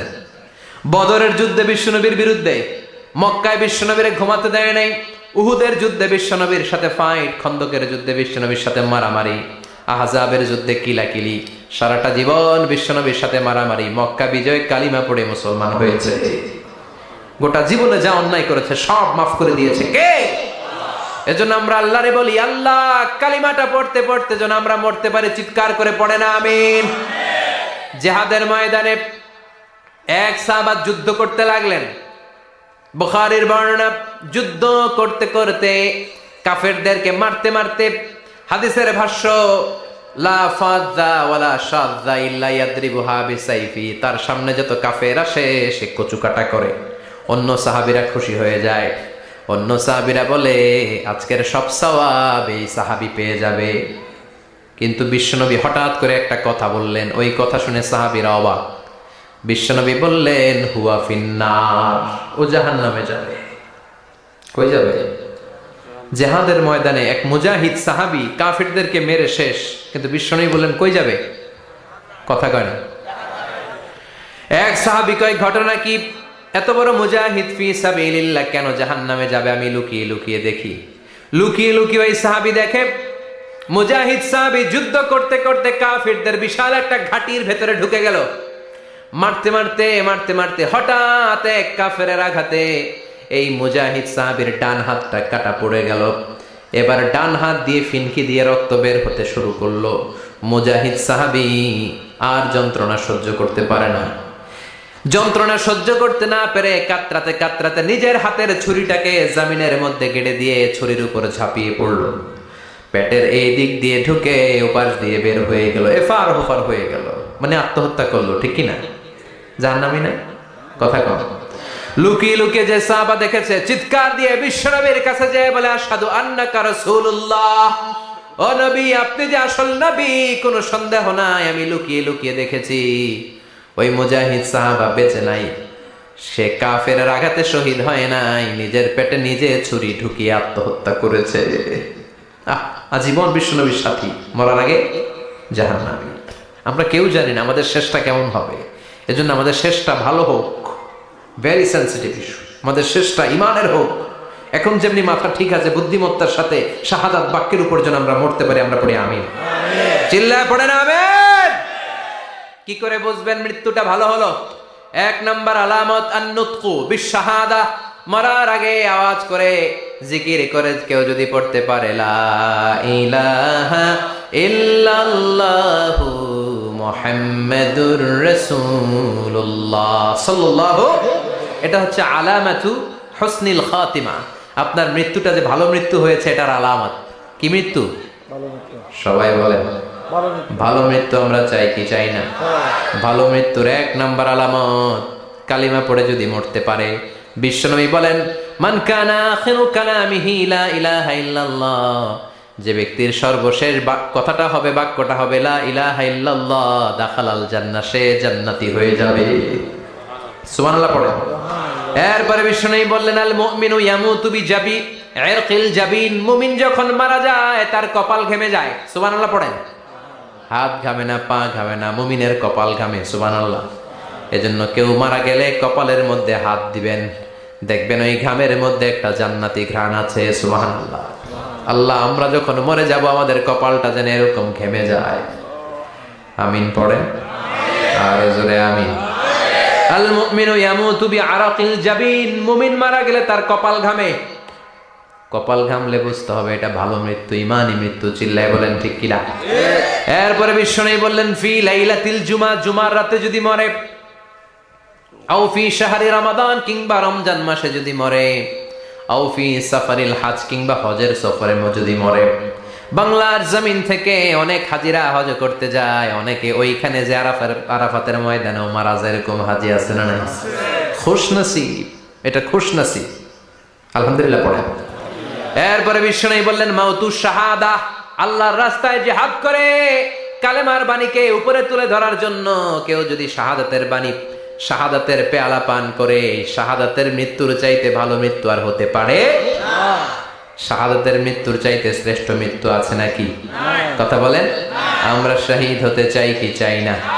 আমাকে শহীদ করে ওই মিছিলে শামিল করে নিও, আমাকে শহীদ করে সেই মিছিলে শামিল করে নিও, যে মিছিলের নেতা মীর হামজা, খোবায়েবে খাব্বাব, আল্লাহর কাছে তারা অতি প্রিয়, শামিল করে নিও। আমাকে শহীদ করে সেই মিছিলে শামিল করে নিও। পড়েন আমিন। শাহাদাতের তামান্না যেই মুমিনের অন্তর নাই, অন্তরের ভেতরে নাই, ওই লোক কি মুমিন হতে পারে নাকি? মান সাআলাল্লাহ শাহাদা, বিশ্বনবী ফরমান, যে ব্যক্তি আল্লাহর কাছে শাহাদাতের মৃত্যু চায়, বাল্লাগাহুল্লাহু মানাজিলাশ শুহাদা ওয়া ইন মাতা আলা ফিরাশিহি, কেউ যদি আল্লাহর কাছে শাহাদাত অন্তর থেকে কামনা করে, রব্বুল আলামিন ওই ব্যক্তিকে শাহাদাতের মর্যাদায় নিয়ে যাবেন, যদিও সে বিছানায় পড়ে পড়ে মারা যায়। বিছানায় পড়ে মারা গেছেন, কিন্তু অন্তরে কামনা ছিল, আল্লাহ আমার তুমি শাহিদ হিসেবে কবুল করো। শাহিদদের কাতারে আপনারা দাঁড় করায় দিবে কে? ওমরে ফারুক বলতেন, আল্লাহুম্মা আরযুকনা শাহাদাতান ফি সাবিলিক, ও আল্লাহ আপনি আমারে আপনার রাস্তায় শহীদ হিসেবে কবুল করেন। ওয়ারযুক মাউতি ফি হারামি রাসূলিক, পৃথিবীর কোন শহরে মরতে চাই না, বিশ্বনবীর শহরে মদিনা শহরে আমার মৃত্যু কবুল করেন। ওমরে ফারুক কই মরছে? কথা কম। ফজরের জামাতে ইমামতি করতে গিয়েছেন, মাওলাল মুগীরা আবু লুলু আল মাজুসি মাওলাল মুগীরার আঘাতে অ্যাসাসিনেটেড বাই মুগীরা, স্টেবিং করেছে। এখানে 3টা আঘাত করেছে, একটা এখানে, একটা পাজরে, একটা নাভির মধ্যে, নাভি কেটে 2 ভাগ। ওনাকে খাবার দেয়া হলো নাবিজ, দুধ মাখানো নাবিজ। ওই নাবিজের দুধ নাভি দিয়ে বের হয়ে যায়। উনি বললেন, কে মেরেছে আমাকে? বলল, অগ্নি উপাসক। শুকরিয়া করে বললেন, আল্লাহ আমারে কোনো মুসলিম মারে নাই, কোনো মুমিন মারে নাই। উনি বেহুশ ছিলেন, হুশ ফিরে সবাই রে বললেন, আসল্লান নাস, ফজরের যেই নামাজটা আমার ইমামতিতে শুরু হয়েছে, 1 রাকাতের পর আমাকে মারা হলো। এবার আমাকে বলো, আমার নেতৃত্বে যে নামাজটা শুরু হয়েছে, নামাজটা ঠিক মতো হয়েছে কিনা? সুবহানাল্লাহ। আমারে কে মারলো? কে তোমাদের খলিফা হবে? কি হবে আমার আব্দুর রহমানের, আব্দুল্লাহর? এগুলো নাই। প্রথম কথা ছিল মানুষরা নামাজটা পড়েছে কিনা। সুবহানাল্লাহ। এজন্য শাহাদাতের তামান্না সবচেয়ে বড় তামান্না। চিল্লায় বলেন ঠিক কিনা? এরপর বিশ্বনবী বললেন, মুরাবিতান ফি সাবিলিল্লাহ, মুসলিম রাষ্ট্রের পাহারা দেয় যারা, বর্ডার গার্ড। আমাদের দেশের বর্ডার গার্ডের কি বলে? আগে বিডিআর ছিল, এখন বিজিবি। আমার বিজিবি রে ভাইয়েরা না খেয়ে না পড়ে শীতের রাতে দেশ পাহারা দেয়। বিএসএফ এর গুলিতে যদি মারা যায়, এটা শহীদ। সুবহানাল্লাহ। এর চেয়ে শ্রেষ্ঠ মৃত্যু আর হতে পারে? এরপরে আল মাউতু আলা আমালিন সালেহ, কোন ভালো কাজের উপর মরণ। নামাজে সেজদা দিয়েছে, সেজদা অবস্থায় অনেকে চলে যায়, এরকম আছে না নাই? তাহাজ্জুদের যায় নামাজে মরণ দিও প্রভু আমায়, একামতে দিনের কাজে কবুল করে নিও আমায়। পড়েন আমিন। তাহাজ্জুদের যায় নামাজে যেন আমাদের মরণ হয়, পড়েন আমিন। রোজা অবস্থায় মারা যাওয়া, নেক আমল অবস্থায় মারা যাওয়া, এগুলো হচ্ছে আলামাত হুসনিল খাতিমা। আপনার শেষটা, বিদায়টা, মৃত্যুটা যে ভালো হয়েছে তার আলামত। আল্লাহ এই যে কথাগুলো বললাম, শ্রেষ্ঠ শ্রেষ্ঠ মৃত্যু, আমাদের মৃত্যুগুলো ওই রকম করে দিও। চিৎকার করে পড়েন আমিন, আওয়াজ করে পড়েন আমিন। এবার আলামাত সুইল খাতিমা, কিছু মৃত্যুর আলামত আছে, এটাই প্রমাণ করে এটা ভালো মৃত্যু নয়, এরকম আলামত আছে না নাই? 1 নম্বরে হলো আল ইন্তেহার, আত্মহত্যার মৃত্যু। সমাজে আছে না নাই? উখিয়াতে তো নাই না? এদিকেও মরে। কি জন্য? কেন মরে? হ্যাঁ, বয়ফ্রেন্ড গালি দিছে এজন্য? হ্যাঁ, মান ক্বাতালা নাফসাহু বিশাইইন উযযিবা বিহি ইয়াউমাল কিয়ামা, যে জিনিস দিয়ে যে যাকে মেরেছে, আত্মহত্যা করেছে, সুইসাইড করেছে, কিয়ামতের দিন ওই জিনিস দিয়েছে তাকে মারবে, এটাই হবে তার শাস্তি। ওড়না পেঁচিয়ে যারা আত্মহত্যা করলো, ওর শাস্তি ওড়না পেঁচানো। বিষ খেয়ে যারা মারা গেল, তার শাস্তি জাহান্নামের বিষ খাবে আর চিৎকার করবে। ছুরি ঢুকিয়ে যারা মারা গেল, জাহান্নামের আগুনে ঝলসানো ছুরি শুধু ঢুকাবে। আল্লাহ আত্মহত্যা থেকে বাংলাদেশে বাঁচাও, আমাদের ছেলে মেয়েগুলারে বাঁচাও। চিৎকার দিয়ে বলেন আমিন। আত-তাআক্কুদ ফিল লিসান ফিলা ইলাহা ইল্লাল্লাহ, আজীবন কালেমা পড়ে নাই, আজীবন কালেমারে বাস দিয়েছে, এখন মরার সময় সবাই কয় কলমা পড়েন, কলমা পড়েন। এখন পড়তে চায়, মাগার মুখ দিয়ে বাইর হয় না। আছে না নাই? এরকম ডাকাই দুখিয়াতে নাই, কলমা পড়তে পারে না, আটকায় যায়, মরে গেছে। এই মৃত্যুটা কি ভালো? কথা বলে। ফি হালাতি শুরব, অনেকে মদ খাইতে খাইতে মরে। আছে না নাই? জুলুম করতে করতে মরে, আছে না নাই? অন্যের জায়গা দখল করে মরে, এরকম আছে না নাই?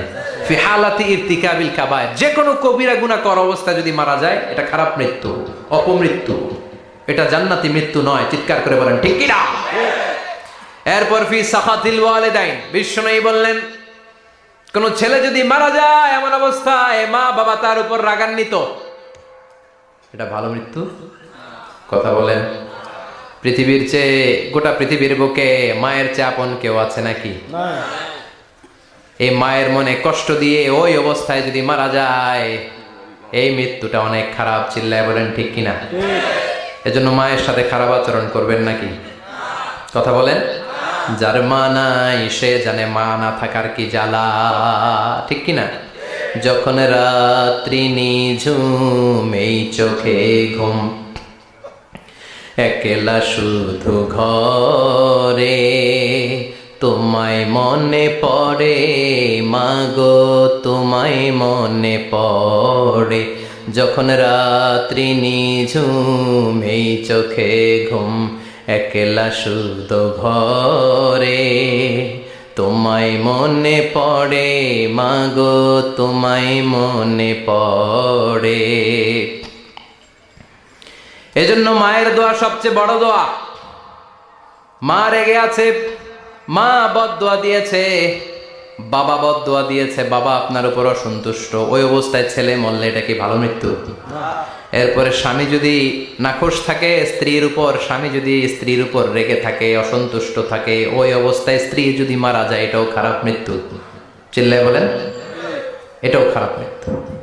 এরপরে লাউ ফারিহাল মুসলিমুনা বিমাউতি, কোন লোক মারা গেলে যদি এলাকার মুসলমানরা খুশি হয়, এটা কি ভালো মৃত্যু নাকি? কোন লোক মারা গেলে এলাকার মুসলমানরা যদি আল্লাহর শুকরিয়া করে, এটা কি ভালো মৃত্যু নাকি? আমরা কি ভালো মৃত্যু চাই নাকি খারাপ? আমরা শাহাদাতি মৃত্যু চাই, ইমানের মৃত্যু চাই। পড়ে না আমিন? এজন্য রাব্বুল আলামিন বলেন বাল তুসিরুনাল হায়াতাদ দুনিয়া ওয়াল আখিরাতু খায়রুন ওয়া আবকা। ক্ষণস্থায়ী দুনিয়াটাকে তোমরা বড় মনে করো, এটা বড় না, বড় হলো আখিরাতের জীবন। এজন্য আখিরাতের জীবনের জন্য প্রস্তুতি দরকার, আছে না নাই? মরণ হচ্ছে সবচেয়ে বড় প্রস্তুতি, মরণের চিন্তা। মান কানা ওয়াইদান ফাল মাউতু ইয়াকফি, যে নিজেকে সোজা করতে চায় মৃত্যুর চিন্তাই তার জন্য যথেষ্ট। আজকের এই আলোচনার পরেও কি আমাদের টনক নড়বে না? আজকের এই কথাগুলোর পরেও কি মৃত্যু নিয়ে আমরা ভাববো না? আজকের আলোচনার পরেও কি আমার হিসাব শুরু হওয়ার আগে আমি একটু নিজের হিসাব কষে নিব না? আল্লাহ আমাদের সবাইকে কথাগুলো বুঝার, আমল করার তৌফিক দান করুক। আমরা পড়ি আমিন। আর জোরে পড়ে না আমিন। পরিবেশ পরিস্থিতির কারণে হঠাৎ প্রোগ্রাম করতে গিয়ে আমরা আর্থিকভাবে বিশাল সংকটে আছি।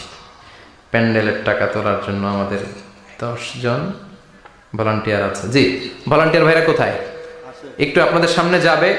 ওনাদের অনেক বড় অ্যারেঞ্জমেন্ট, অনেকে শুধু একদিনের অ্যারেঞ্জমেন্ট করে, ওনার ভাইয়েরা 2 দিনের জন্য করেছে। যার যতটুকু সম্ভব একটু পকেট কালেকশন হোক, 2-1 মিনিটে আপনারা আসলেই আমরা বিদায় নিব ইনশাআল্লাহ। আসসালামু আলাইকুম রহমতুল্লাহ। ওয়ালাইকুম আসসালাম রহমতুল্লাহ। আশা করি আল্লাহর বিশেষ রহমতে আপনি ভালো আছেন। হুজুর, আপনার কাছে আমার 2টি প্রশ্ন জানতে চাই, যথাযথ উত্তর প্রদানে আপনার কাছে কৃতজ্ঞ থাকবো। আমাদের দেশে প্রচলিত যে খতমে কোরআন রয়েছে, সেটা বেদাত কিনা? যদি বেদাত হয়, সেটা সম্পর্কে আমাদের করণীয় কি? 6 ঘন্টা 8 ঘন্টা হাফেজ এনে কোরআন খতম দেয়া হয়, এই পদ্ধতিতে আল্লাহ রাসূলের জামানায় ছিল না। কোরআন আপনি নিজে পড়বেন, কোরআন আপনি ভাড়া করে এনে বাবার জন্য কান্নাকাটি করানোর কোনো দরকার নাই। আপনি নিজে সূরাতুল ফাতিহা, সূরাতুল ইখলাস পড়ে আব্বার জন্য দোয়া করলে আপনার আব্বার কবরটারে জান্নাত বানায় দিবে কে? ওমি আপনার বাবার জন্য আপনি যত কাঁদবেন, আমার কি তত কান্না আসবে? আপনি আমার যতই বলেন হুজুর আমার আব্বার জন্য একটু দোয়া করেন, একটু, আমি যতই দোয়া করি আপনার আব্বার জন্য কি আমি কাঁদবো? কথা বলেন। আমার আব্বার জন্য আমার কান্না আসবে, ঠিক কিনা? এজন্য সূরাতুল ফাতিহা পড়ে দোয়া করবেন, সূরাতুল ফাতিহা পড়ে আব্বার জন্য দোয়া করবেন। আচ্ছা, আপনারা একটু উত্তর দেন তো, বিষ্ণু ঈসা ইসলাম খাদিজাতুল কুবরার যে কথা আজকে আমরা শুনলাম, খাদিজাতুল কুবরাকে ভালো কি বেশি বাসতো না কম বাসতো? খাদিজাতুল কুবরার ইন্তেকালের পরে সাহাবাদেরকে নিয়ে কোরআন খতম হয়েছে? হয় নাই। ফাতেমাতুজ জোহরা উনি আগে মারা গিয়েছেন, সাইয়েদনা আলী ইন্তেকাল করেছেন পরে, হাসান হুসাইন বেঁচে ছিল, উনি কি ওনার আম্মার জন্য কোরআন খতম করেছে এইভাবে? না, প্রচলিত এই পদ্ধতিতে কোরআন খতম করা এটা সুন্নাহ নয়। সুন্নাহ হচ্ছে আব্বার কবরের সামনে দাঁড়িয়ে কবর জিয়ারত করবে, ঘরে বসে আব্বার জন্য কাঁদবেন, রব্বির হামহুমা কামা রাব্বায়ানি সাগীরা বললে আল্লাহর আরশে যেইভাবে পৌঁছবে, আমরা দোয়া করলে এইভাবে পৌঁছবে না। ছেলের দোয়াটা বাবা মার জন্য বেশি কবুল। আল্লাহ বুঝার তৌফিক দান করুন। যে ব্যক্তি সুদ ঘুষ খায়, মানুষের হক প্রকাশ্যে হারাম ব্যবসা করে, প্রিয় নবীর আদর্শ ব্যতীত অন্য আদর্শ না, প্রিয় নবীর আদর্শ ব্যতীত অন্য আদর্শ নিয়ে আল্লাহর সামনে দাঁড়ালে ওই আদর্শ আল্লাহর দরবারে কবুল হবে না। বিশ্বনবী যে পন্থায় আমাদেরকে শিখিয়েছে ওই পন্থায় ছোট্ট কাজ করলো এটাকে উহুদ পাহাড়ের সমান বড় করে দিবে কে? আর মন গড়া পন্থায় যদি আপনি করেন ওইটা মিজানের পাল্লায় উঠালে কোনো ধরনের ওজন হবে। আল্লাহ আমাদের সবাইকে কথাগুলো বুঝার ও আমল করার তৌফিক দান করো। আরো জোরে করে আমিন। আল্লাহ আমাদের মাহফিলটাকে তুমি কবুল করো। যারা টাকা দিয়ে পয়সা দিয়ে এই প্রতিকূল পরিবেশেও সুন্দর প্রোগ্রামটা অ্যারেঞ্জ করেছে, আমাদের সবার জন্য মাহফিলটাকে নাজাতের ওয়াসিলা বানাও।